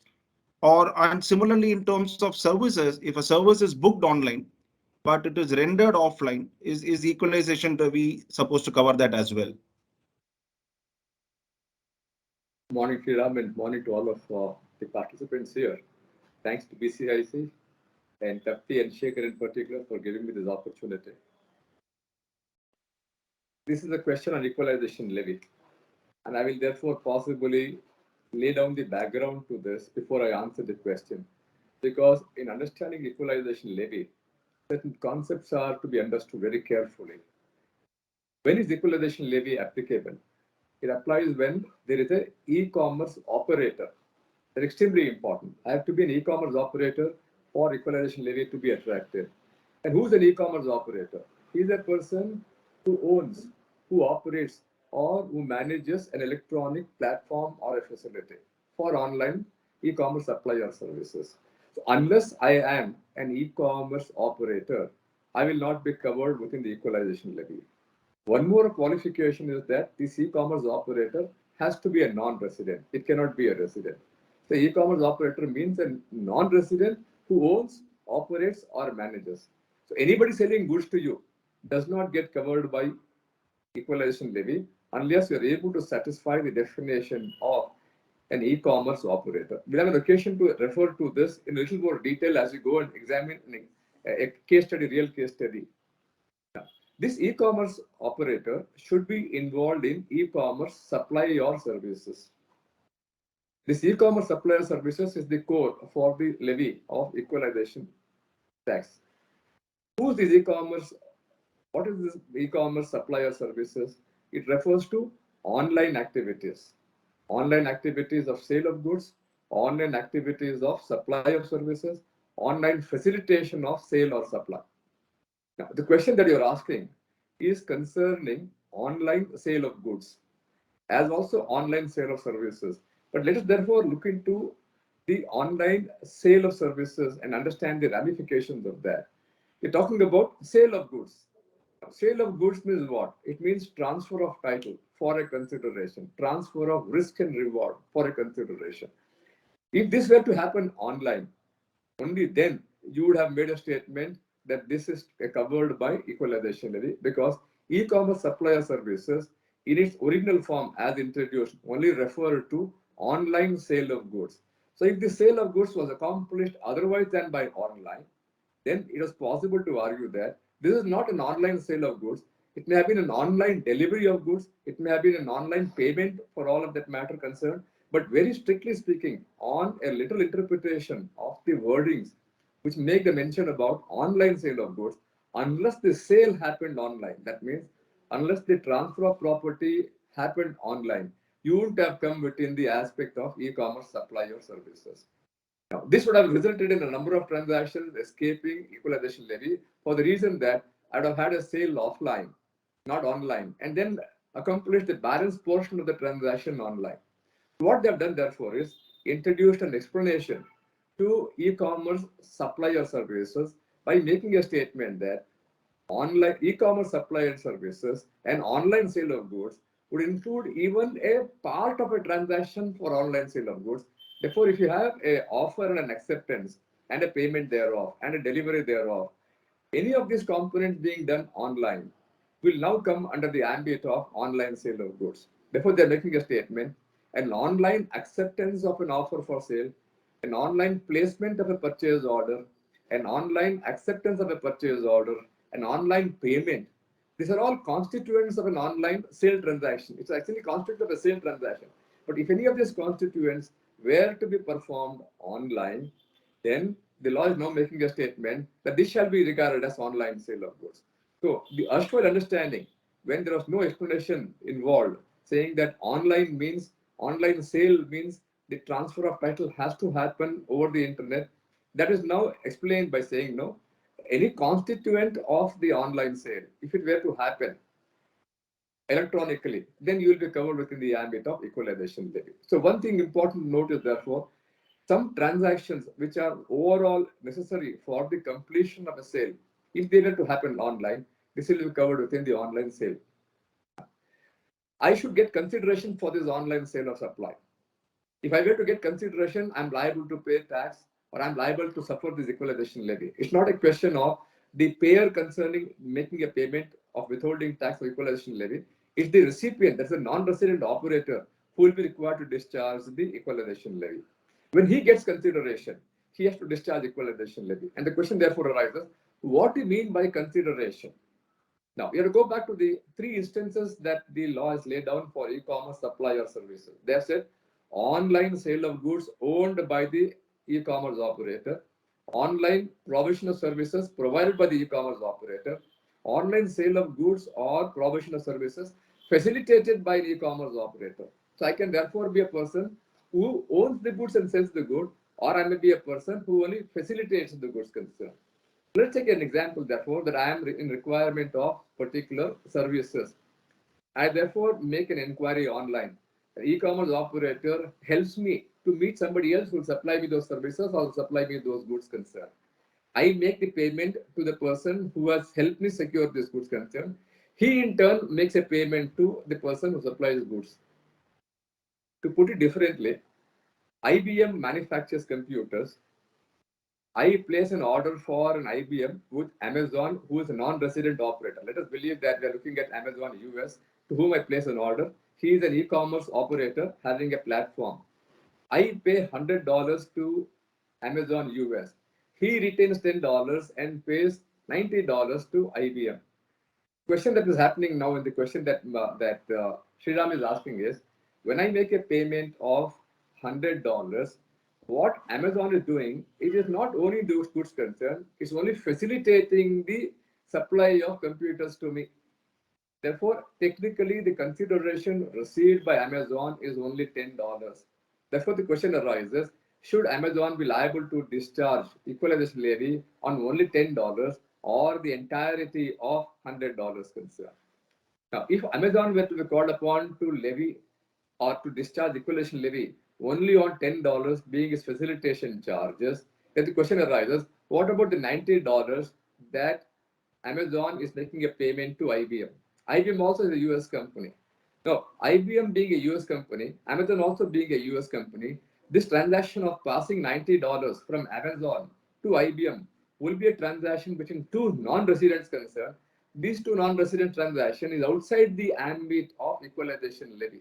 And technically, therefore, although IBM has had access to this country by selling its computers, although therefore IBM could have a significant economic presence by selling goods to this country concerned. But since the facilitation has been secured by Amazon and it's only getting $10 for the facilitation, $90 is paid to IBM. If IBM were to get $90, it will make a statement, I'm not liable for equalization levy because I'm not an e-commerce operator, one. Two, I've technically given my goods to Amazon, who has in turn sold the goods concerned. So this is a transaction between two non-residents, therefore I don't discharge equalization levy. Imagining this and visualizing this, there has been a change. We have a section introduced now that the consideration for equalization levy shall include the gross consideration received, irrespective of whether Amazon is the owner of the goods or not. And therefore, they have made a statement now.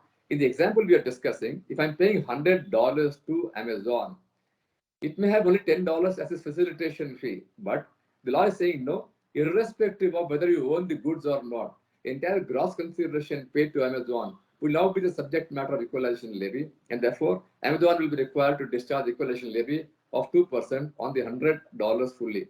When Amazon makes a payment to IBM, possibly that will be outside the equalization levy ambit. And anyway, India is not concerned because India has got the equalization levy in relation to the entirety of $100 concerned.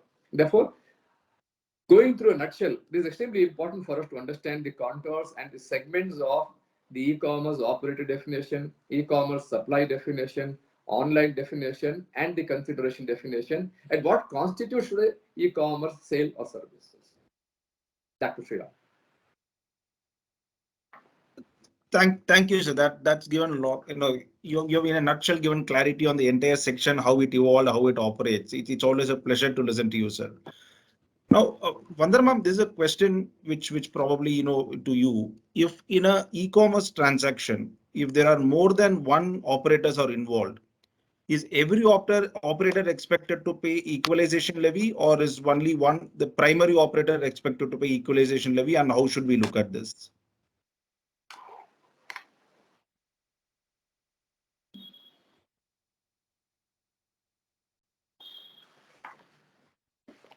Ma'am, you're on mute, ma'am. Ma'am, we can't hear you. You are on mute. Am I audible? Yes. Yes, ma'am. Yeah, so thanks, Priya and Sriram and Tapti. Thanks for having me. And a disclaimer, the views will be my personal views and do not reflect the views of the department. I was beginning to say, I said, it's always a pleasure listening to Mr. Kincha. It seems like you're sitting in a class and being taught in such a holistic manner that you want to continue to keep listening to what he says. On your question, Sriram, the point of contact is between a resident and a non-resident e-commerce operator. So that is where the equalization levy is happening. There are only the transaction between one non-resident and another non-resident is covered only in specified circumstances. That is when a non-resident is transacting with another non-resident for advertisement, which are targeted at customers who are resident in India, and when there is sale of data which is collected from an Indian. So those are the only two circumstances when a non-resident to non-resident transaction will be covered. Otherwise, it's only one point of contact for a resident and non-resident e-commerce operator. Sure. Thanks for that. Priya, the next question is on, this is a new law which is emerging, right? And there is always a conflict, though, the actors try to provide more and more clarity as the law evolved. There could always be a conflict between which transaction is it a fee for technical service or royalty payment or equalization levy. So if a company has taken a view that equalization levy is applicable on it, and let's say it gets concluded at a later point in time in any judicial forum that it is a fee for technical service or a royalty, what happens to the amount that got paid as equalization levy? Is there a way to offset the equalization levy paid against the TDS that needs to be paid if it's a royalty, or what is the remedy available to the taxpayer? Thanks, Sriram. So I think, as you rightly mentioned, this is evolving, but a couple of points just to step back. The levy, so BEPS Action 1, when it recommended the equalization levy introduction by countries, I would think that the action recommended this be introduced more like an indirect tax. However, we have introduced it as a levy under the Finance Act. So there is a separate levy. It is not forming part of income tax. So therefore, it doesn't really get covered under the DTA as well. As far as the non-resident is concerned, therefore, it probably is unlikely that the income tax credit will be offset against it. Now, when it comes to the Indian parties, I would also like to mention over here that when the Indian parties withhold it, it is against a payment when they make a payment to the overseas entity that this withholding happens. Always the Act has said that the way you look at it is you first look at whether royalty or FTS applies, and only then you go to the equalization levy. So therefore, where royalty FTS applies, the first step is to look at it, and then if it doesn't apply, is then when you go to the equalization levy. So to the answer to the question would be that probably these are two different levies across credit should not be applicable. Having said that, there is a Delhi High Court ruling wherein in the case of cloud services, there was a query raised that when the SSC is already applying EQL and paying percent, and there was a 195(2) application made by the SSC to and that was rejected. There was an interim stay given by the High Court saying that they will pay only net amount, which is 10 minus 2 of the equalization levy, and only 8% of tax is levied. It is an interim order, but yes, it is good to note that there is a mechanism that has been provided under that ruling to provide a net amount tax or to pay a net amount of taxes. Thanks, ma'am. Vandana ma'am, we would want to hear your views on this. How do you look at it? Since there is no explicit way to offset it, how would an assessee look at this? Yeah, I completely endorse Priya's views till the point what she said. Now, assuming in the Delhi High Court case, if the case is decided in favor of revenue, which means they are required to pay 10%, and the court directs that the 2% be adjusted, then probably we'll have to find a way out to do that. As of now, there's nothing on statute or in the systems, in the way our systems operate, there is nothing to adjust that. Probably once if the High Court directs, we'll have to evolve something to that effect.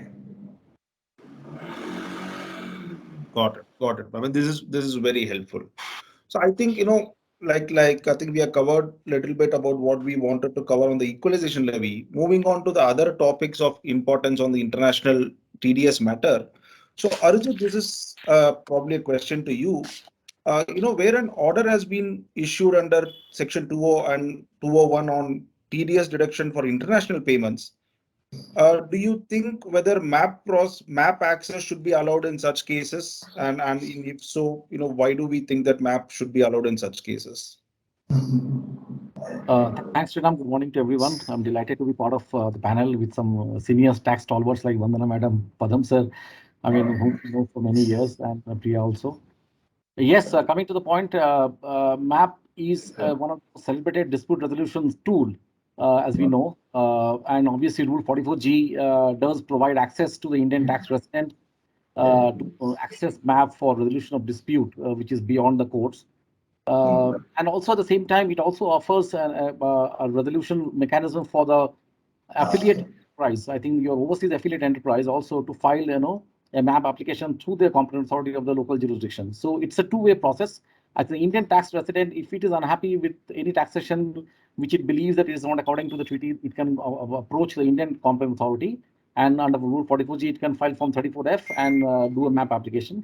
At the same time, if the taxation of Indian residents, Indian tax authorities is not in accordance with the treaty as interpreted by the foreign affiliates, they can also approach their respective home country jurisdiction and file a MAP with the respective competent authorities.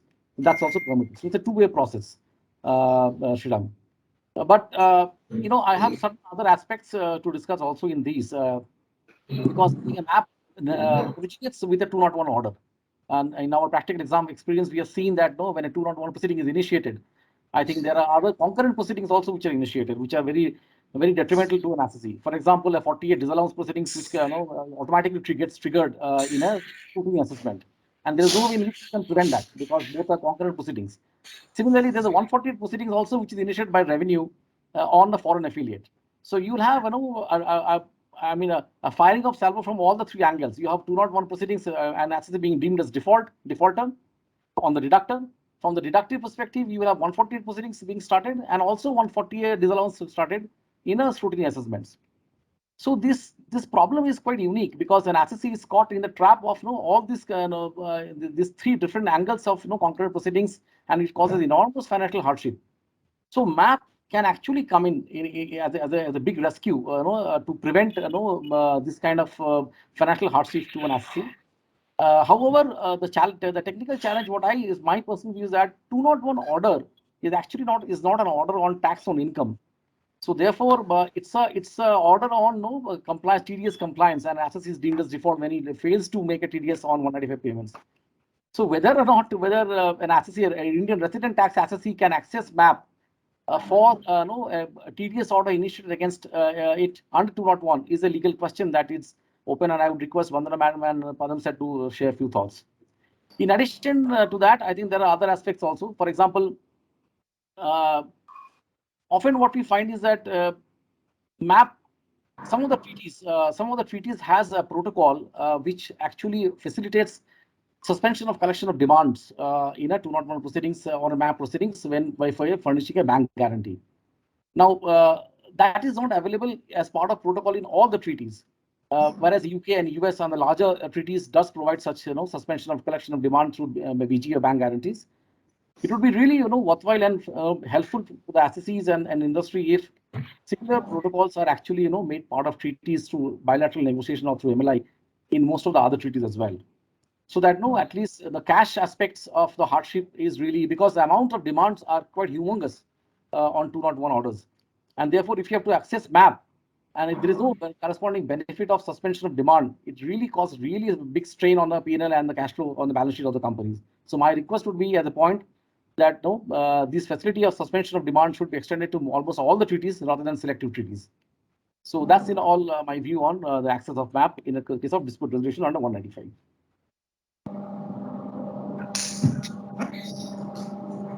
Thanks, Ajit. Padam sir or Vandana, if your views on this.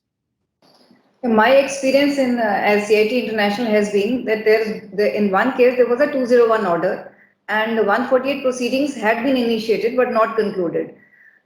And the assessee, the non-resident assessee, on the strength of that 148 notice only wanted to go for MAP, but the board was very clear, unless there is an order against the non-resident assessee by which it is agreed, till that time the non-resident cannot access MAP.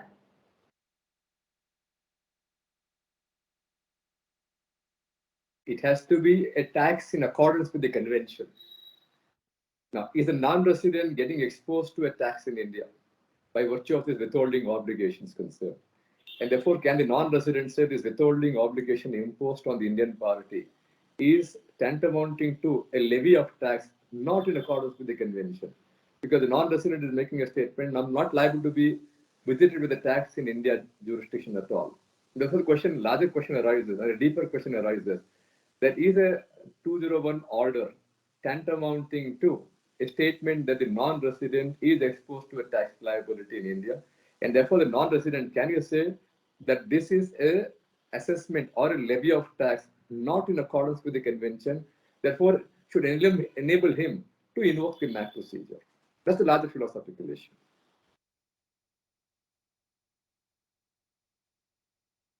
Yeah. Sure. Thanks, Padam sir. Thanks, ma'am, for your views. We'll move on to the next most critical development that has happened in the last 2 years is on the engineering analysis decision of the Supreme Court. Right? It has given clarity or finality to either the most contentious issues that we have seen on international taxation in the last couple of decades, like in Priya's version season 2. was all about this, and some amount of finality has come on season 2 thanks to the Supreme Court engineering analysis order. So Padam sir, this is a question to you. The engineering analysis order does not directly handle a situation where a overseas entity procures a software from a non-resident vendor and charges it to the Indian entity, which is part of the group, without any markup. While this aspect is not explicitly covered in the engineering analysis order, we want to hear your views on whether the exemption provided by the engineering analysis can also be extended to this transaction of a group company procuring it abroad and recharging as on a cost-to-cost basis to an Indian subsidiary. As you rightly pointed out, there were 4 broad categories of cases that the Supreme Court was dealing with.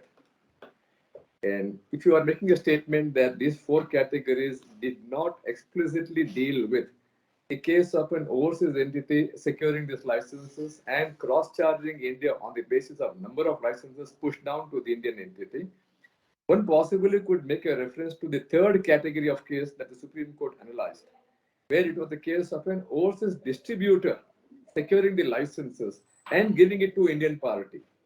Can I therefore make the overseas affiliate of mine equivalent to a distributor because it secures licenses in a big way and gives it to a group companies across the world concerned?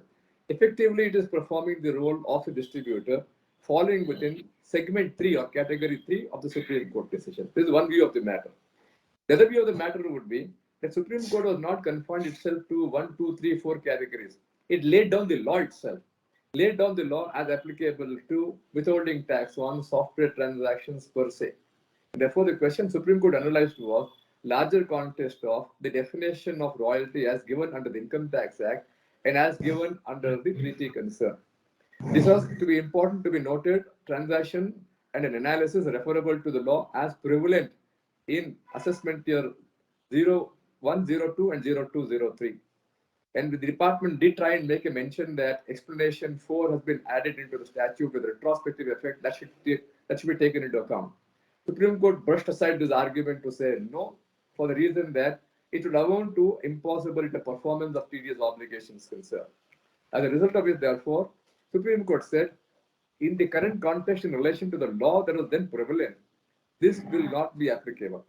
Now, interestingly, it also went on to make a statement that the treaties have not been amended, the treaties have not been altered, and therefore, if there is a payment made where the treaty language is largely the way in which OECD models have been designed, then the exposition that Supreme Court is making would apply to all those treaties concerned, and therefore, the Indian party will be protected from doing any withholding tax on the payment made for software, provided certain conditions are fulfilled. And what are those conditions, therefore? Those conditions are that there has to be an end user license agreement which gives limited right to the Indian party. Now, those rights, therefore, would mean that he has the benefit commercially from that, and he does not secure any of the rights as enshrined in section 14 of the copyright law. That's extremely important. That's the important aspect, that there is no transfer of rights which are enshrined in section 14 from the non-resident owner or copyright owner in favor of the Indian party. This is the most critical portion of the Supreme Court's story. And therefore, if you are able to demonstrate from your end user license agreement, you'll be able to make a statement that I have only a right of a copyrighted article being used and not a copyright right coming into me. Supreme Court has therefore made very interesting analysis. And 2 paragraphs are important, in my opinion. Para 73 and para 117 of Supreme Court decisions are very important to give the summary of its conclusion to say that unless there is a transfer of right, as mentioned in section 14 of the Copyright Act in favor of the Indian company, there will be no transfer of copyright. Therefore, the payment cannot be for use or right to use a copyright. It can only be for the use of a copy of the copyrighted program, is used for payment for the use of a copyrighted article, which is not tantamount to royalty. Having said this, what's happening important is for us that the Indian company which participates in this type of a scenario has to take into account certain additional features to be brought into account. One, the Indian companies are also raising a ground that this is a mere reimbursement and therefore there's no income element for the non-resident party. Now, this reimbursement has to be demonstrated that there was a back-to-back invoice from the overseas vendor in favor of the overseas affiliate, and then appropriate portion has been charged to me. Therefore, there is some sort of a reimbursement. One. Two, it also has to be shown that the end user license agreement that India may not possibly enter into, the overseas entity only will enter into the end user license agreement and may make a statement that all my affiliates will be bound by the end user license agreement.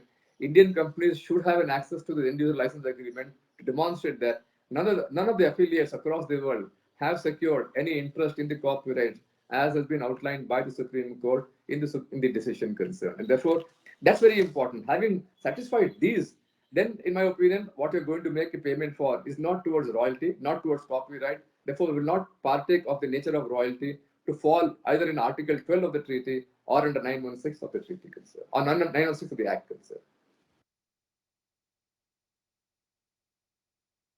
Thank you, sir. That's a very simple way of explaining the very complex decision. Right. Thank you so much for that. So, Arujit, the question is now this engineering analysis dealt with software which has been bought and sold, right? How should we look at now? The industry has moved more towards software as a service. The way softwares have been sold has changed over a period of time. So what is the relevance of our applicability of this analysis to software as a service that the companies procure today?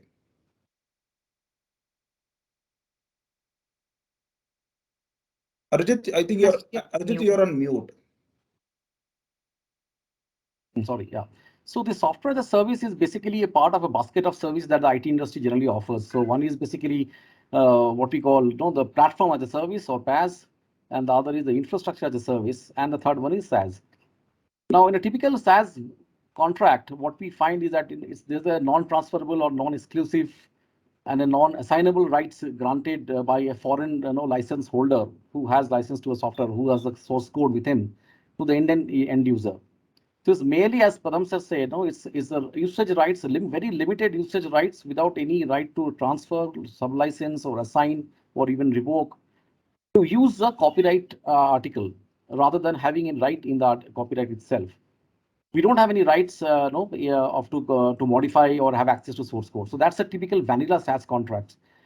Now, in these contracts, generally, no hardware or equipment access is allowed, first of all, nor does it allow any download facility. Just a host server which is hosting an application outside India typically will be given granted an access to a user ID and password, and we can only use the software for the business purpose that we have.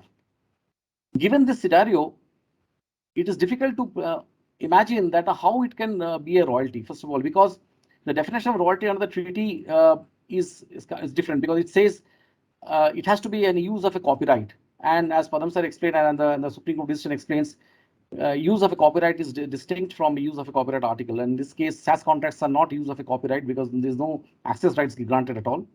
It is a pure play SaaS contract where only a right to use a limited use of copyright article is only provided. So therefore, it can't be royalty under 916, nor even under the DTW at all, in my view.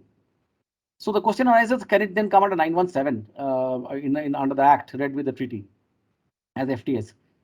Explanation 2 to 917, it says the managerial technical, consideration for rendering of any managerial technical or consulting services would actually, be what is an FTS all about. But if you look at SaaS contracts, there's hardly an element of consulting. There's hardly an element of managerial services that the foreign end user or the license holder or the coder actually, provides to the Indian end user. So at best, it can only take the character of a technical service out of the definition of 917. But even technical service also, there is another legal challenge which the Supreme Court has inflicted upon in Bharti Selval decision, where it says if there is no human interface or intervention in any service, then it cannot be called as a technical service or fees for technical service, which is under 330 IDR. So that dilemma what industry is facing is that it can't be managerial. It's not a consulting service. If there's no human intervention, and most of the SaaS contracts are standalone technology-driven offerings, okay, where you just need to log in and probably use the software. So where is the element of human intervention? So if it is not if there's no human interface at all, it can't be called FTS also, as per Supreme Court in Bharti Selval. So then can it be taxed at all? Is the dilemma and the question that we have. Then under the treaty also, I think there's another issue which has to be satisfied, which is the very celebrated make available clause, which comes under Article 12 or 13 in respective treaties with the India signed. The make available clause also is not satisfied in a typical vanilla SaaS contract, because nothing is made available. There is no development or design of any or transfer of any technical plan or design. or no know-how or skill or knowledge is actually really made available. We are only entitled to use the software for our business purpose through a standalone access. So in my view, I think the make available clause also is not satisfied, really speaking, under Article 12 or 13. And therefore, it cannot be taxed, as FTS under Article 12 or 13 under treaty also. So, but there is another aspect to it, which is that this is a vanilla SaaS contract, but there are other SaaS contracts where typically, equipment is bundled along, which are what we call very loosely as embedded contracts. So often we find in business, we get across contracts where, as a sale of software is happening, where the equipment also is bundled along. And the argument the revenue gives is that the sale of software is inextricably linked because to the sale of equipment, because you both cannot operate standalone on standalone basis, and the equipment cannot function without a software, and therefore the software doesn't have any independent value or use, and it merely facilitates the functioning of the equipment or the hardware concerned. In such cases, I think, in my view, I think it is an embedded SaaS contract, and therefore such contracts can be taxed as royalty. There are two leading decisions which I can quote here: is Nortel Networks and ZT Corporation, which has covered these matters. And these kind of embedded software contracts or SaaS contracts can be taxed as royalty rather than as FTS. So I would like to hear if Vandana Madam or Padam Sir has any view on this.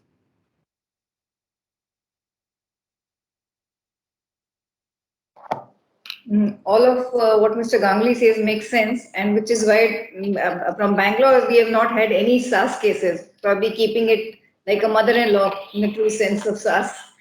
Having said that, we'll still have to look at the exact nature of the kind of rights which are transferred in SaaS. So it's not a plain vanilla, as you're saying. You might still have to look at those agreements and then decide whether it falls into that, whether it's amenable to engineering analysis case or not. And also, and also add to that, after Bharti, there has also been the Supreme Court judgment in case of Kotak Securities, where it recognized that all entire services can be fully automated as well. To take the matter forward from what Arijit has outlined, it's also a case where it moves from a copyright to also use of an equipment. Is there a use of an equipment at all? Because a SaaS can involve a lot of infrastructure in place made available by the non-resident for the purpose of benefit of the Indian company concerned. And therefore, the second aspect to be looked into this case is there a use of an industrial, commercial or scientific equipment when there is an infrastructure as a service or possibly of software as a service when some amount of infrastructure or paraphernalia is made available by the non-resident concerned. Therefore, that also becomes extremely important for us to understand. And one could possibly say that these are all facilities or utilities made available by a non-resident. The fact that I am given access to particular infrastructure does not mean that I have control over it, I have dominion over it, I have steering power over it. I have no physical control, no dominion, no ability to direct the functioning of those. I'm only given an access to certain benefits concerned, and therefore, these are only tantamount into a particular utility being given to me or particular facilities being made available to me. And the Madras High Court decision in SkyCell communication could be a good counter to the fact that these type of utilities and facilities do not amount to use of an equipment because it's only a utility made available. The infrastructure is actually used by the non-resident to render those services to me. I don't have access to the equipment at all in the way the law demands it to be regarded as royalty.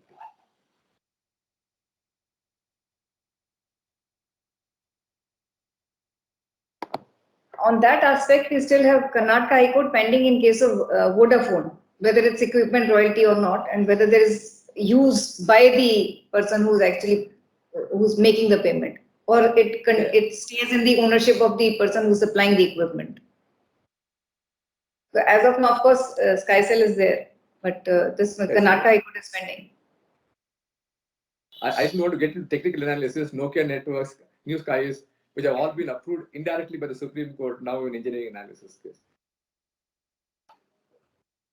Yeah, I think this is a very good discussion we had. I think the sum and substance, if I were to just summarize it in a couple of words, engineering analysis is not restricted to only software. The principles of engineering analysis has to be looked at in the context of the contract and services being provided, rather than just looking at saying it's a software as a service contract. We'll have to look at what are the real benefits that the contract provides and whether that fits into the definition of what has been handled by the engineering analysis judgment what will determine. It will not be a plain vanilla like all our panelists said. It's not an easy solution. We still have to read all the contracts, analyze what sort of services we are taking from it, and then see whether it fits into the engineering analysis or should it be looked at differently. I think this is a very enriching discussion we had on this.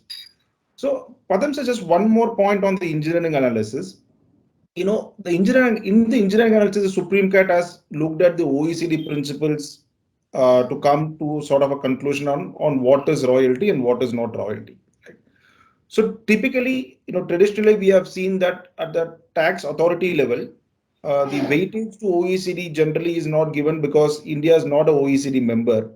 With Supreme Court referring to OECD analysis, do you think that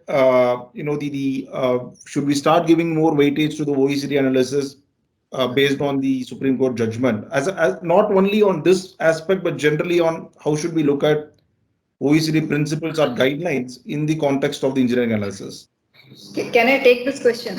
Although it was Sure. addressed to please. Mr. Yeah, it's important that I'll give my comment if I have anything to add.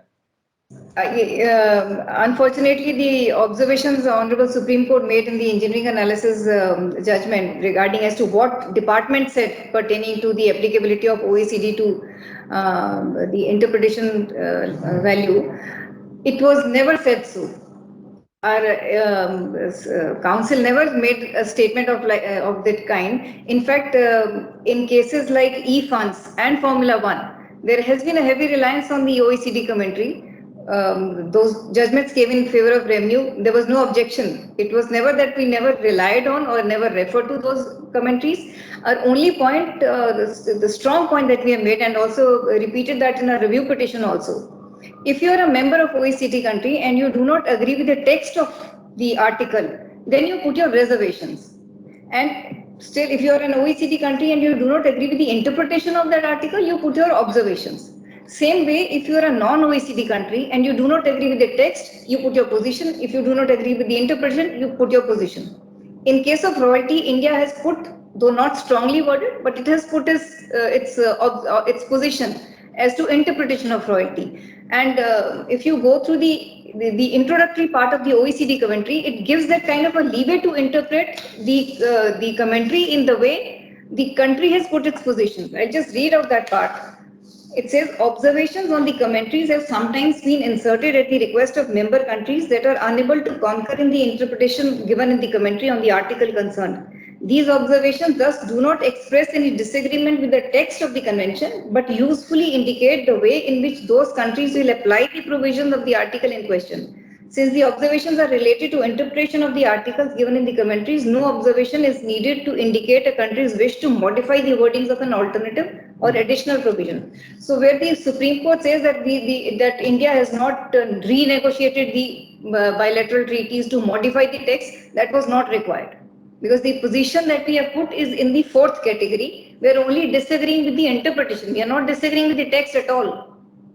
So that's my take on the reliance on OECD commentary and to what extent it should be relied on. It has to be subject to the observation, to the position that India has put on in those commentaries, and which is also part of a review petition. This is important for the reason that what did the Supreme Court do? And India's position has been recorded at para 153 of the Supreme Court decision. They have recorded. Now, went on to ask this question: what do this reservation mean, and who have given these reservations? Supreme Court said these reservations have been given by the executive. So does it have the force of law? The answer is no, because not only the government position, the executive have made certain reservations to the interpretations given by the OECD. Supreme Court only says that these are vague. That's what the Supreme Court observes very categorically in para 153 to say we don't know the exact contours of what the reservations are or the positions are. One. Two, then goes on to say that these are only indicative of the government's ultimate position concern, but the real text should come in the treaties that India negotiates. And what does the Supreme Court look at? It says after India put in its reservation, it has entered into treaties.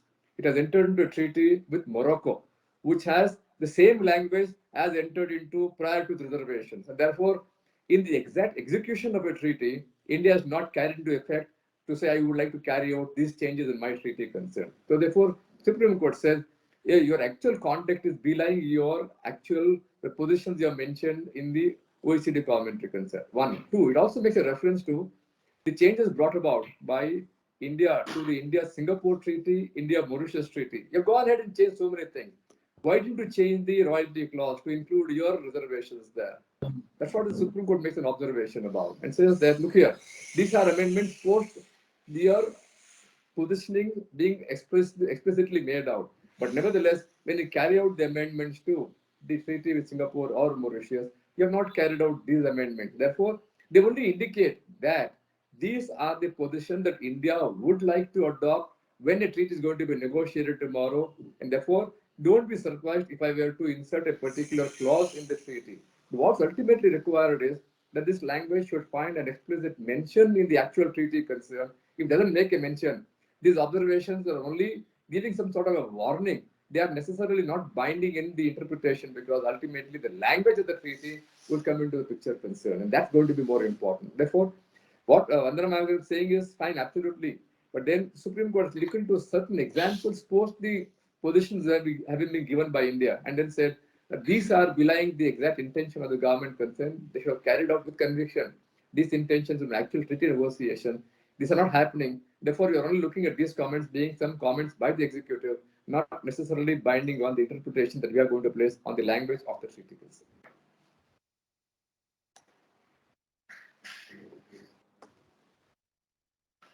Thanks, Vandana. Thanks, Padam sir. I think this is a topic that will probably be debated further, and on how does it get settled in the review petition will also be interesting to see. But thanks a lot for your detailed views. Thanks to both of you.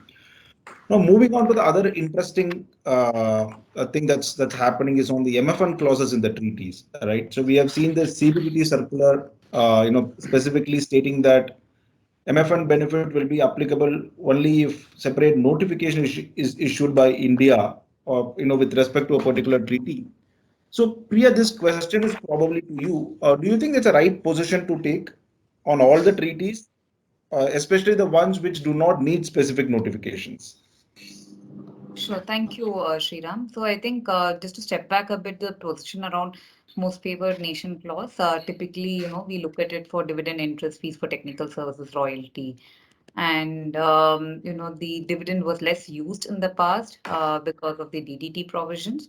However, with the amendments coming in the DDT and it's becoming a withholding tax on dividends, SSEs are looking for avenues to look at, where what's the withholding tax rate applicable. So in that context, if you look at the treaties that India has signed, we do have treaties with some of the European states and OECD members like Netherlands, France, Switzerland, Sweden, Spain, and Hungary, where the MFN clause does come in. Now, it is very important that we look at the language of the MFN in each country because it is not necessarily standard. If you look at the Swiss treaty, it does provide for Article 10, 11, 12. Or rather, if there's a signature that India enters into with an OECD member country to limit the taxation at source for any of these items, either for a rate that is lower or even if the scope is different, then you can go back and refer to the new OECD member treaty.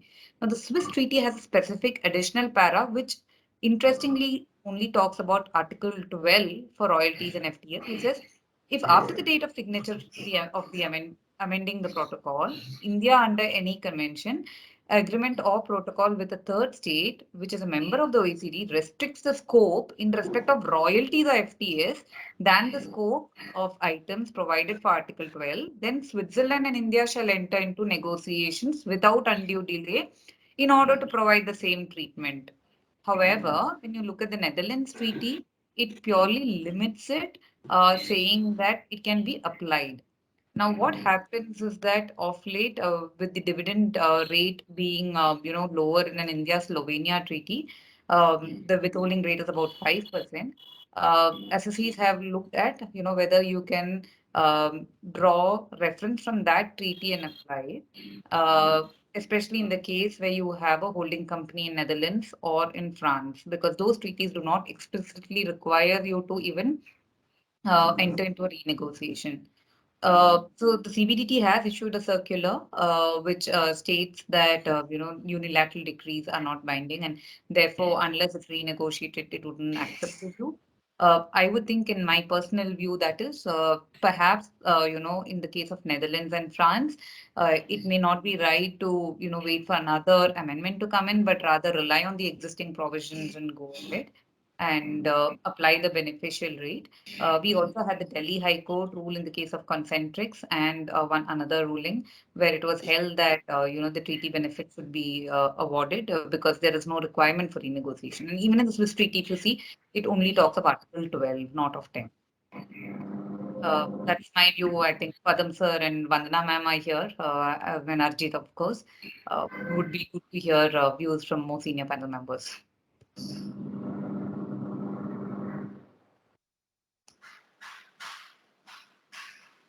The question, therefore, is on what date do you apply the MFN clause? Do you apply it on the date of the signature of the convention or on the date of application of the convention?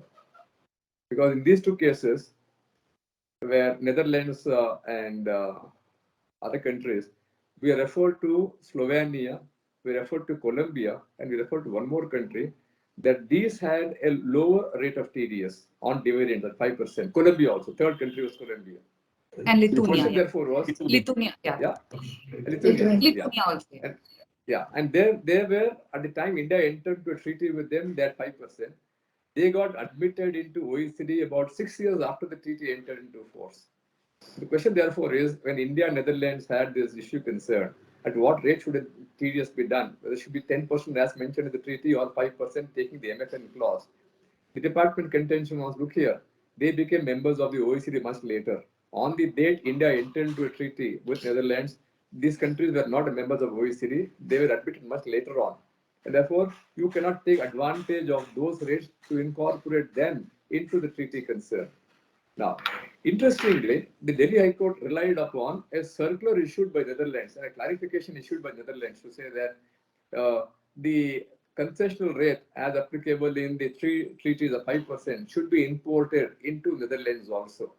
Very interesting, because Netherlands would have benefited by the circular. Obviously, its own residents would have got dividends from India and would have suffered tax at 5%. Therefore, it was in their interest to give a circular of this nature to say, 5% would be applicable, because those companies from Netherlands would not suffer tax at 10% in India, would only suffer 5% tax.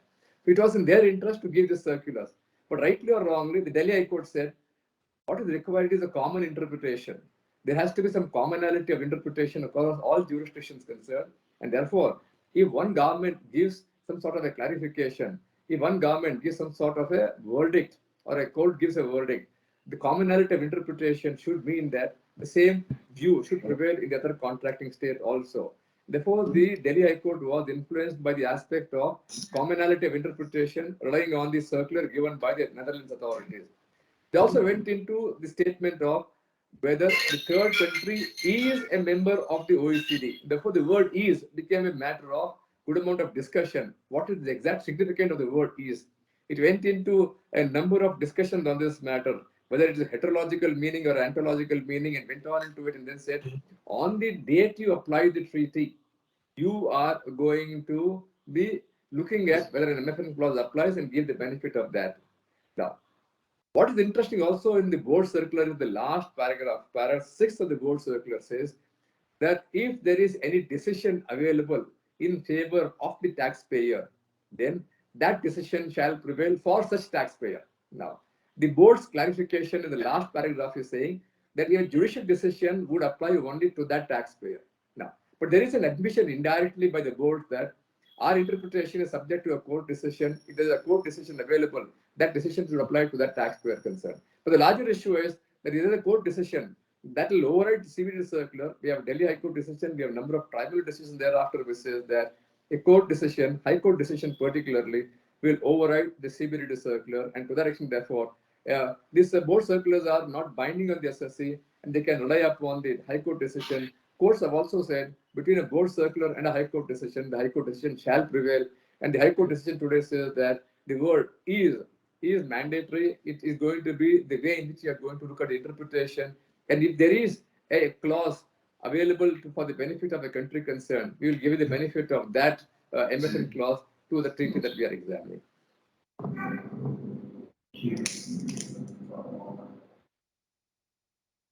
Yeah, Vandana ma'am or Arjit, do you want to add any further points on this? Yeah, on this issue of whether it has to be applied at the time of entering or at the time of application, I think we are only 2 months, 7 days away from getting a final outcome from Honorable Supreme Court. The matter is listed on 19th of July. On the first issue of notification, I have some important points to make. For instance, in case of France, India entered into DTA in 1992, extending the MFN benefit, saying that in respect of both restrictive rate, lower rate and restrictive scope. Meanwhile, we also entered into DTA with Germany and USA. So in 2000, we brought about a notification in India-France DTA saying that earlier we had proposed that if a benefit is extended to any third country, then the same will also be available to France. And now that it has been extended to Germany and USA in terms of both, India has limited its rights to tax as well as restrictive scope. Therefore, this notification. And subsequently in the notification, it is only limiting to lower rate. There is no discussion on restrictive scope, which means even if it is not, this suggests it is not automatic application. So when you're considering the fact that you have extended, you have lowered the rate, you have also given a restrictive scope to some other third state, but when you're bringing it in the notification, you're limiting it to only the lower rate, not extending it to restrictive scope. So does it not suggest that there has to be a notification? We'll get a final word from Supreme Court only, of course. This point is very interesting. This point that Vandana Sagar is making is very interesting. Is a notification required? Section 90 of the Act would make a mandate that notification is required for the agreement to come into effect. That's important. But that is for implementation. That is, I am not agreeing on that one, that it has to be, that notification is not for this protocol, that is how to implement procedural part. I understand. I'm only giving support for you, what you are trying to say. By drawing a reference to section 90 and drawing a reference to the fact that for the treaty to come into effect, a notification is separately required. Now, many treaties have a protocol which is signed on the same day as the main treaty itself, and they make a mention that this protocol shall be an integral part of the treaty. And therefore, when a protocol is signed on the same day as the treaty itself, then there's no need of a separate notification for the protocol, because the statement made is that it's an integral part to the treaty itself. So what she's given example is of a France treaty where the protocol came a little later. Now, is a protocol a treaty? It is a treaty. It's definitely a treaty because it is a supplementary treaty. But that's why by Article 31 of the Vienna Convention, it's a supplementary treaty. If it is a supplementary treaty, it can come into effect only by virtue of a notification. It cannot come into effect otherwise than by a notification concern. And therefore, that point that Vandana Sagar is making is important for us to understand. When was the protocol signed? Was it signed simultaneously with the main treaty, with an explicit statement made that the protocol shall be an integral part of the treaty? Then the treaty being notified itself triggers the notification and the protocol itself. But if the protocol is signed a little later on, and if you are making a statement that the protocol constitutes an independent treaty by itself, then a notification will be required for putting into effect that protocol. Absolutely. Yeah, I think we are almost at the top of the hour. Can we take one more question, last question, Tapti? Yeah, sure. Go ahead, Sriram. I know we are stretched, but this is too engaging to talk. Yeah, it's been a very, very engaging and in-depth conversation, right, with such a senior panel members. I just want to make one point. I think the board is pretty justified in terms of section 119 to issue and demand a notification, although it's binding only on the tax department and not on the appellate authorities. But the point which Padam sir said is the most critical. I think the issue that if it is notified, because 91 the definition says For implementation, central government, as Jayasiri, they may notify the agreement. Now, if the protocol is part of the agreement, it gets notified at the same time. But if it is separately, executed, then it has to, it requires a notification. Just like any, any government notification comes from a specific effective date. So that protocol also comes into effect from a specified date. So that requires a notification. So that way, I think the board is correct under 119. Sure. It's a very engaging discussion and wish we had factored a little more time on this. I think we had one last question, if I may take, Tapti, we'll just wrap up the session with that. So, Vandana ma'am, for giving the benefit of treaty rates, now with the evolution of GAR, MLI, etc., is it traditionally taxpayers have looked at TRC, and if a TRC is available and the treaty provides the benefit, we have given the benefit of lower rate, given the benefit of treaty to the assessees.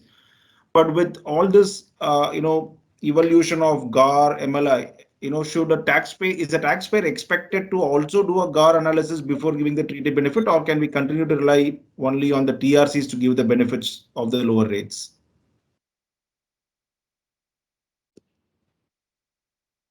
Ma'am, I think you're on mute. The onus of declaring any arrangement as impermissible avoidance agreement is on the department. So which stage comes a little later. But having said that, when the assessee is entering into transactions, especially if it is a related party or where taxes are being grossed up, the payment is grossed up, in those situations at least the payer should be a little more careful, should do a little bit of due diligence and not just rely on TRC. This becomes a very interesting question to me. If today I am making a payment to Arijit Ganguly, how do I determine his residential status, whether it's a resident or a non-resident? Because if he's a resident, 195 doesn't apply. If he's a non-resident, 195 applies. If I make a payment to Arijit Ganguly today, how do I determine his residential status? I'll give you an example. Mr. Arijit Ganguly is sitting in the US, but his team is sitting in India, and he's giving all the directions. Everything has to come from India. The transactions are happening through India only. So or maybe I understand those situations where substance over form are different. The substance and form do coincide. How am I to understand Arijit Ganguly's resident status? He may leave the country tomorrow on a job and be in India for less than 60 days, because 60 days will get over only on 31st of May, on 1st of June, in fact. And if he were to therefore leave the country, he becomes a non-resident. If I make a payment to him and I'm commercially discharging my obligations as on today, now am I to go for a higher rate of tax because Arijit Ganguly becomes a non-resident and I'm required to comply with the TD's obligation in a different manner? In my opinion, I am only doing a vicarious job. Substitutionary liability. Primary liability is of Arijit Ganguly. Supreme Court in GE Technologies very clearly says I have to make a reasonable determination of my liability. If I am sure that by virtue of this reasonable determination of my liability, the TDS will be discharged in a particular manner, and I am able to prove my bona fides on this matter, the matter ends there. The primary liability will be the taxpayer who will present himself and discharge the balance of the liability is concerned. Therefore, I need to have certain precautions taken. Those precautions are a normal declaration. They become sometimes routine. I understand they become sometimes routine because I don't have the power or the wherewithal to know furthermore. The department has power to issue 131, 133, I don't have all those powers concerned. I necessarily have to rely or bank upon that man's declaration to say he doesn't have a permanent establishment in this country. He has no other presence in this country. He's a resident of a particular country. Because even the TRC, the country may not give today because he doesn't know the outcome of the corporate residence status over the course of the next 12 months or 10 months working. So these therefore become some sort of practical measures to get over the compliance issues concerned. They cannot therefore be held for an assessee to say, I'm going to hold you by this declaration being false, because I have to demonstrate my bona fides on what precautions I have taken with my limited access of powers available. This is what the best I could do under the circumstances. Something later on have happened which changed the residence status of a person concerned. 2 years later, department invokes GAR. Then there is coming that comes into effect later on. There could be dual residence, and I may give up residence in favor of some other country concerned. These are all not under my control. These are not what I can determine myself. And therefore, in my opinion, if I have taken basic precautions concerned, I am only discharging somebody else's liability. I am a person in a vicarious position. I am discharging substitutionary tax on somebody else's behalf. I should be given the benefit doubt in all situations concerned. Have I acted in a bona fide manner? That should be the end of the story. When I said due diligence, I meant that kind of a reasonableness only, not going overboard and proving anything contrary in the contrary to the interest of the SSC. Sure. In terms of Sriram, in terms of documentation, also I think from an industry perspective, normally as Padam sir said, we insist on a no PE declaration. We also insist on a no poem declaration specifically, and also we take, if the amount of transaction is very large, we insist on a legal indemnity as well to protect the deductor, so that at least later on the guard is not applied against us for probably 206 AA issues do not crop up, etc. So no PE and no poem declaration as well as the indemnity can also support the industry in terms of handling the large transactions where this doubt is in relation to treaty applicability rate or the domestic rate, whichever is higher or lower.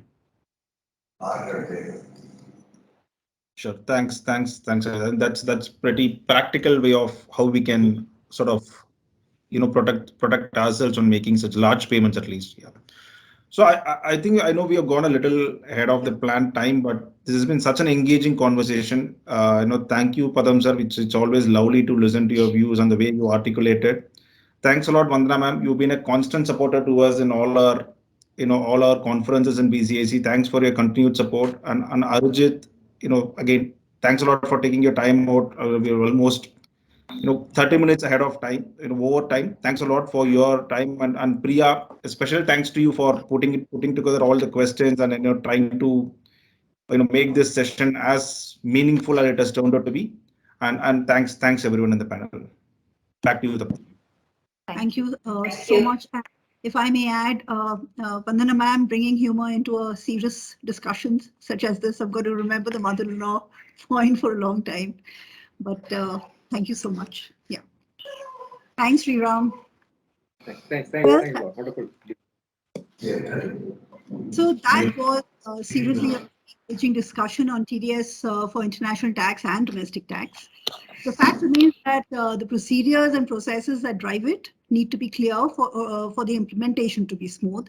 And that brings us to CPC TDS, which is the fulcrum for all our compliances. We've seen best of class implementation in India. Most problems we spoke about a few years back in this forum itself no longer exist, but challenges will remain, and it is for us to bring them to the attention of the authorities. Today, we have a distinguished panel to address our concerns on issues that we've collated from all our members. First and foremost, Sanjeev sir, Mr. Sanjeev Singh, IRS, Principal Commissioner of Income Tax. He was involved in setting up the Financial Intelligence Unit, India, and implemented the project FinNet, which is the state-of-the-art IT system for collection, analysis, and exchange of financial information. He has developed the FIU information system, the maturity model, which is the international standard adopted. And he's also responsible for implementing Insight, Project Insight, the AIS that we are all aware of now that we've done 1 year of return filing, scrutiny, selection, CAS, non-filer monitoring, and tax collection system. He's a trained assessor in Financial Action Tax Task Force, Standards and Tax Administration Diagnostic Assessment Tool. He's also worked in assessment, central TDS and investigation wing in Ahmedabad and Chennai. Seriously, Sanjeev sir, thank you for accepting our invite for being on this session. I must also mention that Ms. Deepika Mittal, CIT TDS Ghaziabad, has expressed her inability to join today for pressing commitments, and is looking forward to feedback and inputs from us from the session, which we will pass on to her. I don't know if Sanjay Kumar sir has been able to come back. We had originally planned to have him on this session as well. We've had his introduction in the past in the earlier session. We also have Amit Jain, who's Vice President Finance at Toyota Industry Engine India Private Limited, Bangalore. Currently a member of the Ease of Doing Business Committee and Banking and Corporate Affairs Committee of the Bangalore Chamber of Commerce and Industry. He's a Bachelor of Commerce from Kolkata University and an associate member of the Institute of Company Secretaries of India and that of the UK. With that introduction, if I may take the first question, maybe Amit, I'll go to you first. I still see that there are mismatches and issues with regard to TDS credit vis-a-vis what we file in our tax returns, which are assessed by the assessing officer. Can you throw some more light on the issue, and then maybe we can address it to our tax officials here? Yeah, thank you, Tapti, and thank you BCIC for first of all for having me here on this panel.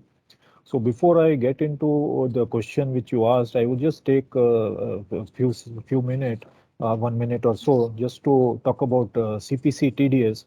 So CPC TDS, if I remember, it was set up somewhere in 2012 or something. Is a transformational initiative by the Income Tax Department. It's an interface between all stakeholders, which is the tax deductor, deductee, and the department. And for example, 26AS is like a passbook where all tax credits and other important data are reflected in one place. Since the time it was started, we have come a long way and a lot of improvements have happened over time. And I would like to sincerely place my appreciation to the department for the same. Now coming to the question, I would like to share some point on this. Sir, sometimes we have noticed that TDS credit appears in Form 26AS, but while processing the return, the same credit is not given by the assessing officer. Now, so for that, we need to file a rectification application for mismatch of TDS.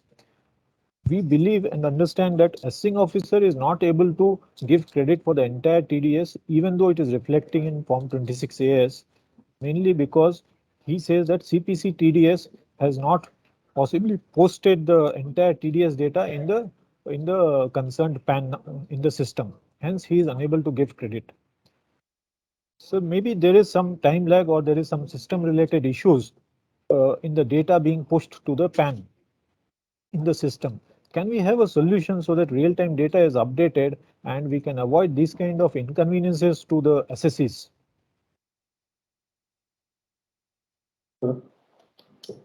Thank you. See, 99.9% returns are processed by CPC ITR, which is in Bangalore.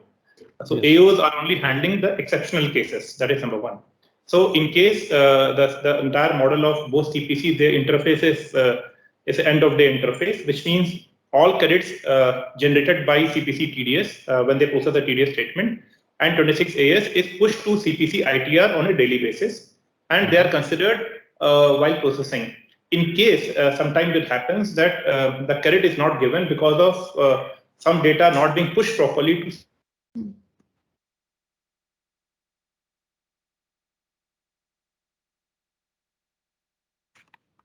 Is it just me? No, I cannot also hear. No, Tapti, I think we can also not hear.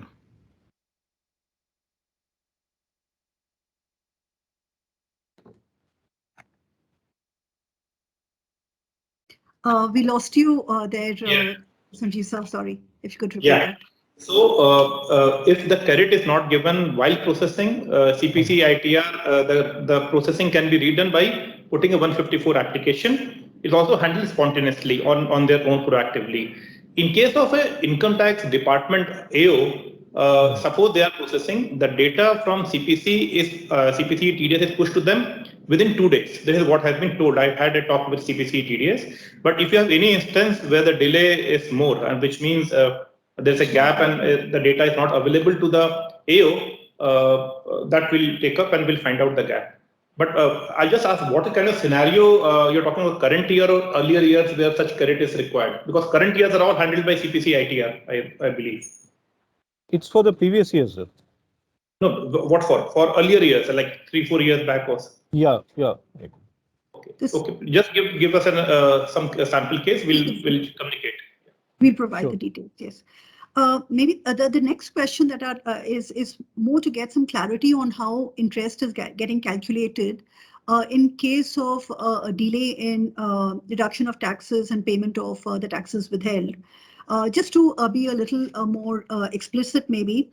What we've noticed that if, say, salary is reported as being credited on 31st March and taxes are deposited, say, in June, then the delay is considered for 3 months. But if the salary is reported to be credited on the 30th of March, then it's calculated as 4 months.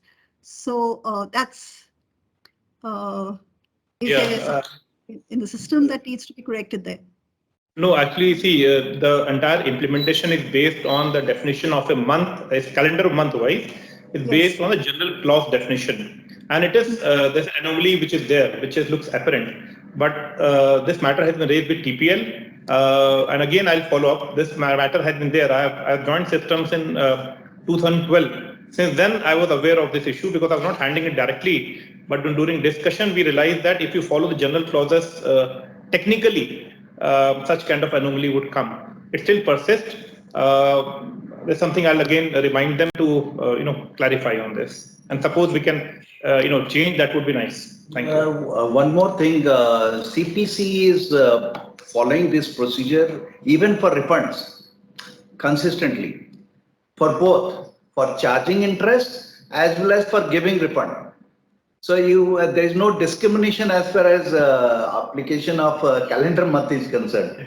So of course, if we have to, like several high courts have held that we have to take lunar month, a period of 30 days and 1 month for calculation of interest. But then this matter is with the board, and we expect some decision on this very soon. Sure, we'll include this in our the list of questions as well. The other one is something that many of our members have come back to us with in terms of how do we get the excess taxes available that is there in the challan. For instance, how can it be adjusted? So there are three ways in which that can be done. Taxes payable of any quarter in the same financial year. Taxes payable of the immediately preceding financial year, and taxes payable in the immediately succeeding financial year. These are the three options that are available. Can it be really wider without a reference to a particular year? If there is a tax payable in any year, can the excess be adjusted against that year? Ultimately, it's one pocket to another pocket. No, I'll tell you, see, the way, if you look at the entire TDS processing approach, the challan has to be appropriated and credit given to each deductee. Now, this kind of leeway in giving credit was given only to make sure of genuine mistakes by people.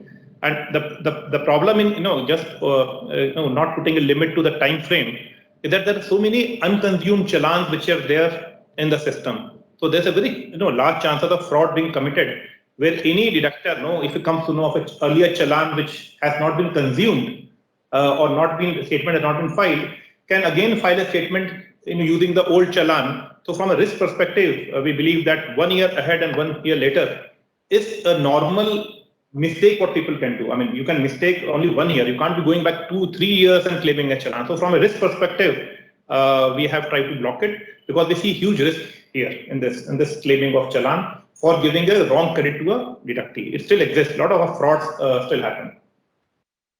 Is there any possibility of making an application or something for genuine cases? Is that something that is constituted? What you're saying is you have paid a challan. I mean, like after 2 years, 3 years, you want to use that for a different FY, and 2 years after the FY. As long as the assessment is still open, of course. But Tapti, I believe there is a mechanism for issue of refund in case you have paid excess TDS. Then for that you can claim refund. Okay. By filing 26B form, then TDSAO will examine your claim and push the matter to CPC, which in turn will issue the refund for that year. That you can use for payment of this thing. See, as he has pointed out, a lot of earlier it was allowed for all the years, across the years. This is a recent development, last 2-3 years. What had happened? Fraud had taken place because pre-2010, the system was not stable. So, a lot of payments, lot of challans, which were supposed to get consumed, were not consumed actually. So, if you see the system, you'll find that you have paid excess TDS, which is not the case actually. So, to avoid all kinds of these misuse of things happening, this has been restricted to +1, -1. Secondly, in case you give this power to change your TDS return for so many years, now what it happened, it also impacts the return filer. Yeah. The person is supposed to get refund or supposed to get credit. So that way, he will also be impacted. But the case that we're talking about is not with respect to its excess TDS paid by the corporate itself, without specifically. I mean, it's not for a particular individual or a particular entity. So it's excess that has to be adjusted against another. You can file 26B online, and you are eligible for refund for that year. Fair enough. Just see, if there is an exception, there is a requirement of a human mind to do due diligence. We don't want to make it a CPC process because that is automated. So CPC processes are for normal routine people are following. If there is an exception, only AO can be applying his mind to see whether the claim is appropriate. So that is the reason we have restricted it here. But again, you may send this request, we'll get it examined, whether we can also flag such cases for verification and then give correct. Maybe we can examine this part. Sure. The next question is very, very relevant as far as Bangalore is concerned, given the number of people who are working cross-border and who need to claim benefit under the tax treaty in their tax returns. Now, what happens in many cases is that you could, in the first place, be subjected to a higher TDS in India. And then because of a treaty claim that you make in the return, you end up with a refund. Now, in principle, the taxes that are paid, whether by way of advanced tax, self-assessment tax, or by TDS, that should not be higher than the tax payable by the assessee. Now, there are rulings that are in place which say that you can take the benefit of the treaty at the time of tax withholding as well. But despite that, there isn't any mechanism in the forms, say in the Form 16 or in the Form 24Q in the Annexure 2, which allows these treaty benefits, be it for exemption, disclosure for any exemption that is being claimed, or be it for a foreign tax credit that may be claimed based on a tax paid overseas against the same income. Is there any solution around that? Because this is a widespread issue as far as this region is concerned. No, I agree. I mean, what you're saying is correct. There is not a separate, line item in the TDS statement for it to be, mentioned so that the tax TDS is lower. The entire the scheme of things is that every credit which you give on withholding, we are validating it from a statement which is filed with us in the department.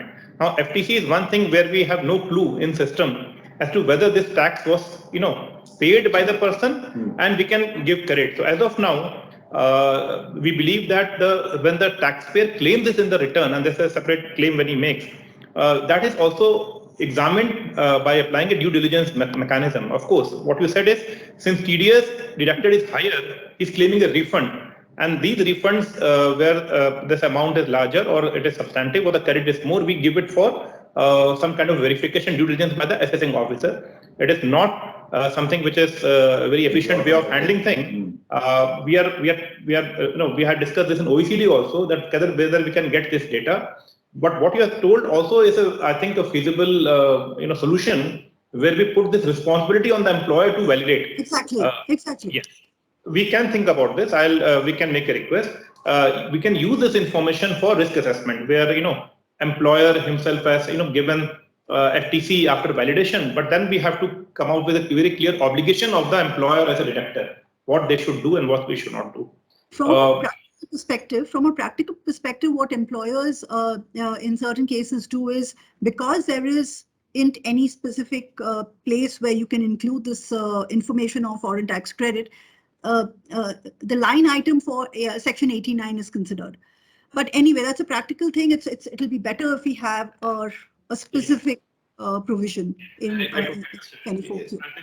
We can flag this and we can send it to for consideration of the form. Yeah. Sure. Amit, if I may come to you for detailing out the next issue, which relates to when you're making a correction, online correction, in terms of deductee details and how that can possibly be simplified. Yeah. So online correction of ETDS returns is allowed. However, our observation is you cannot delete a deductee line item which was there. You cannot delete it. What is allowed is only correction of maybe the amount, PAN number, etc., or addition of a new deductee. Sometime before, this delete option also used to be there, but I think now it has been removed or disabled for whatever reason. So is it possible to bring it back, this option of deleting the deductee line item also, sir, online?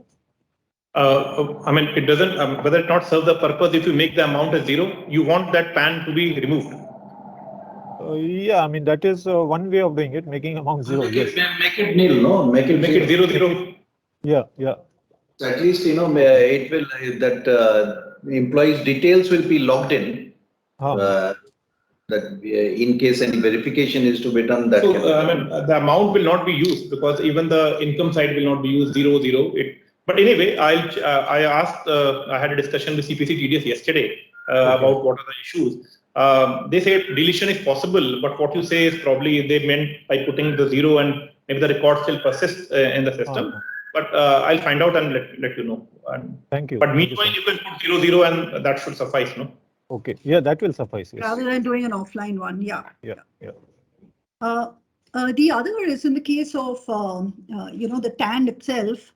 Now, in order to apply for a TAN, in case of a foreign company, an Indian address has to be provided in the TAN application, or a care of address has to be provided. And there is always this concern that can that be considered to be a place of business for this foreign company in India. In any case, there may not as such be any kind of an address that they may have reference to.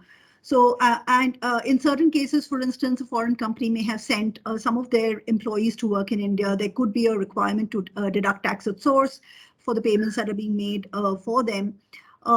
So how would, what could be a resolution around this in terms of the foreign company? Can that foreign address be considered rather than, relying on an Indian address? So see, if you look at from a risk perspective, when we give TAN to someone, the person is authorized and he is someone who's deducting tax on behalf of income tax department.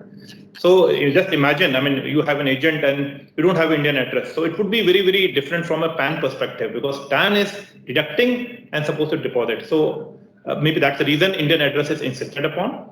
But what you said, we'll examine this point. So what are the scenarios where a person is deducting tax and is supposed to remit tax to pay by challan, and he doesn't have a reasonably good address in India?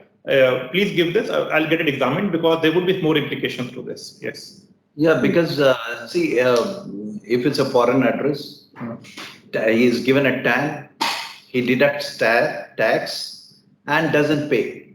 Now, other natural consequences should follow. Now, it's very difficult to catch hold of, this thing. It's slightly difficult to get somebody who is stationed outside and impose or prosecute him or whatever. The whole concept of having a TDS in India for payments made abroad is that it's easier to get hold of Indian entities than to get hold of the foreign entities. So if you're moving out the deductor itself outside, then the whole purpose is defeated. The deductor will be outside itself, but there won't be an Indian. I mean, there isn't any reference point to a specific entity in India. So the deductor will be the foreign entity. The question is how can the arm of our law stretch to that person in terms of administering the TDS related procedures.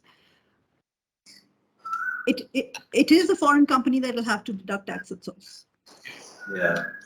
Anyway, we'll examine this point and give us more examples of a kind of companies or entities which want such a kind of maybe foreign e-commerce operator, something like this. We'll look into this. Sure. And maybe some exception board can consider. We'll flag it to them. Right. Amit, if I could turn to you to call out the challenges that still remain in terms of the certificate for lower tax deduction. Yeah, sure. So lower tax deduction certificate, first of all, thank you. Now it is all online and certificates are available online. We can verify genuineness, etc. Earlier, this all used to be, on paper and some sort of a, validity was not very, very clear. So thank you for that. There is one small challenge which remains in case of companies who have multiple, who get multiple lower tax deduction certificates, multiple vendors or, service providers, keeping track of the amount utilized. Currently, I understand, as per my knowledge, we can search the actual utilization amount against the certificate amount on a PAN by PAN basis. So we key in the PAN and it reflects that, certificate issued for such and such period, total amount so much, utilized amount so much quarter-wise, right? If the same can be done as a consolidated report, I think it would be useful rather than keying in PAN one by one. Suppose there are 10, we can get a consolidated report. Is that something which you can consider? Yeah, this is a good suggestion. Yeah, I think this is a valid suggestion. The way we had done in 206 AB, we allowed PAN list to be uploaded and we give all required information in one go. I think I'll discuss the CPC and ask them to work on this. That would be useful. Thank you. The other question, I know I hadn't posed this earlier, is with regard to VDA and the TDS that has to be done by that. What is planned really? What should we be looking out for to be able to, in terms of implementation of the TDS procedures? What should our clients be doing? What should the members be doing? For VDA, digital asset. For VDA transactions. VDS, I think we discussed earlier also in the first session, and as we go ahead, I expect some FAQ must be coming from the board because it's a new section and its practical aspects and the problems in implementation will come up in due course of time. I think the TPL must be waiting for a bunch of questions to come so that FAQ can be released in this. In US, it is operating quite smoothly without much hiccups. In fact, in US, it's much higher. Rate is much higher, much higher. And, from a TDS perspective. TDS on crypto.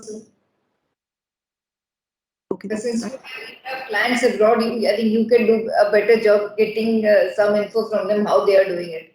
We will do some research into that. Yeah, sure. If I can now, I know I haven't given any chance to any of the members to ask any questions, and some of our team members have raised their hands. Anything related to CPC TDS, because we have Sanjeev sir, Sanjay sir, and Vandana ma'am here. Maybe we can ask. If you can call out that question, unmute yourself. Which is of general importance. General importance, nothing specific to the company itself. Otherwise, we'll just collate all the information and pass it over to the department. Anyone wants to call out?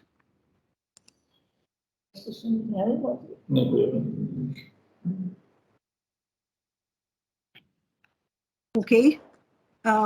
Then I know I wanted to respect the time that we had put in place for the session, which is 1 p.m.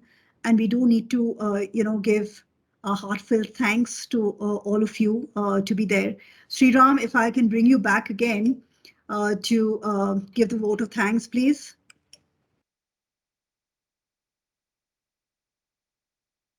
Somebody had asked in the chat box, what do we do when we don't get reply for wrong or excess claims made by CPC?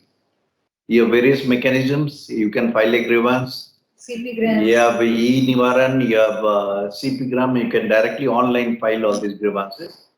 And there is a timeline for disposal of grievances. I think within that timeline, you'll get your problem resolved, or you'll get some reply from the concerned authority. And you can see the timeline also as to where the application is moved, where your grievance is moved, from which authority to which authority, what is the response? He said we did it, no response. So did you file CP grants? Did you file CP gram or e-Nivaran? What was the nature of petition?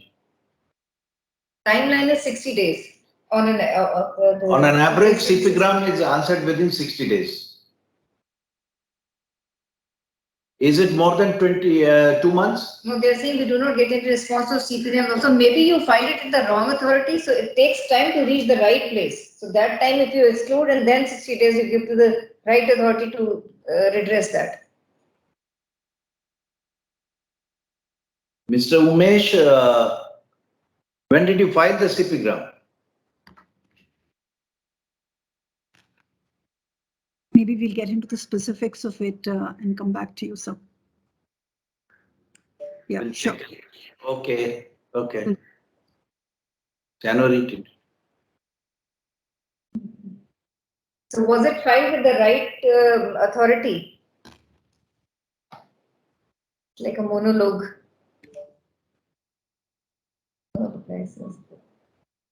Then in that case, Tapti, can you just forward it? One of us can Tapti, take it. you can just take the reference of that grievance. Will do. I'll take it up with you. Yeah. Okay. We'll Okay. get back to Nation Sumati. Sriram? Yeah, thanks, Tapti. It's been such an enriching 3.5 hours. I would like to extend my thanks on behalf of BCCI and the entire Intertax expert committee to all the participants who have joined, spared your time, and to all the panel members who have taken not only time today but also time to prepare. We had some short group calls to get the questions collected from the entire audience so that we can address it. And a very special thanks to Mr. Patwari sir, Mr. Reddy sir, and all the senior commissioners who have taken. I know we have taken half a day of your time to go through this, and every input that we have got today, I'm hoping that it's very useful to the members.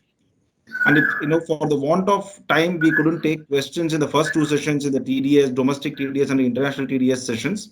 If you have any questions which is not covered or which needs to be answered, please send it to BCCI, send it to Rupa, and send it to some of us. We will collate it and try to address it if we can, or also pass on to the senior commissioners here for their view as part of our representation.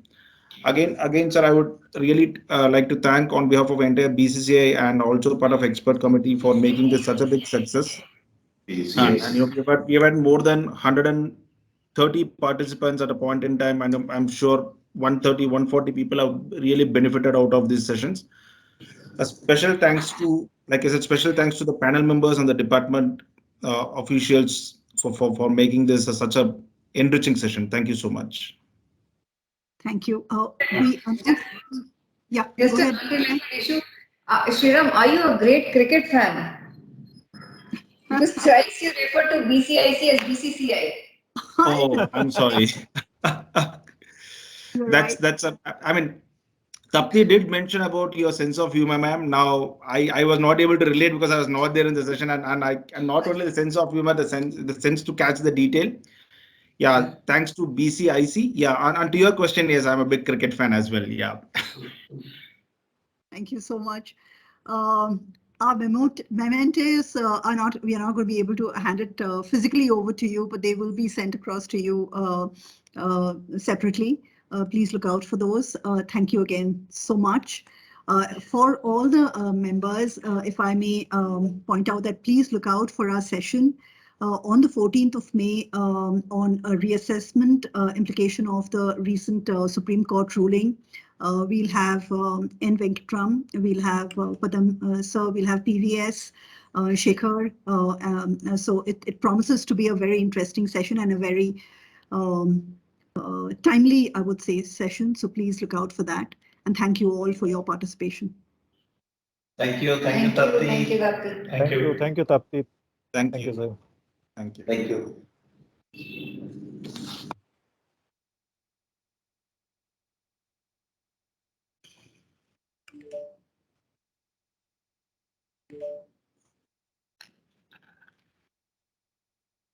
Thank you, Tapti. Really enjoyed. Yes, thank you. Thank you so much. Can you just ask Rupa to send me this? Can you ask Rupa to send me those present? I mean, the materials which Shekhar talked about. No, BCIC. I don't have them. Soft copy of the publications. Yeah, I will share it. Yeah, sure. I'll take care of that. Yeah, thanks so much, Arijit. Yeah, amazing. Very good responses, and I'm sure everyone's benefited from them.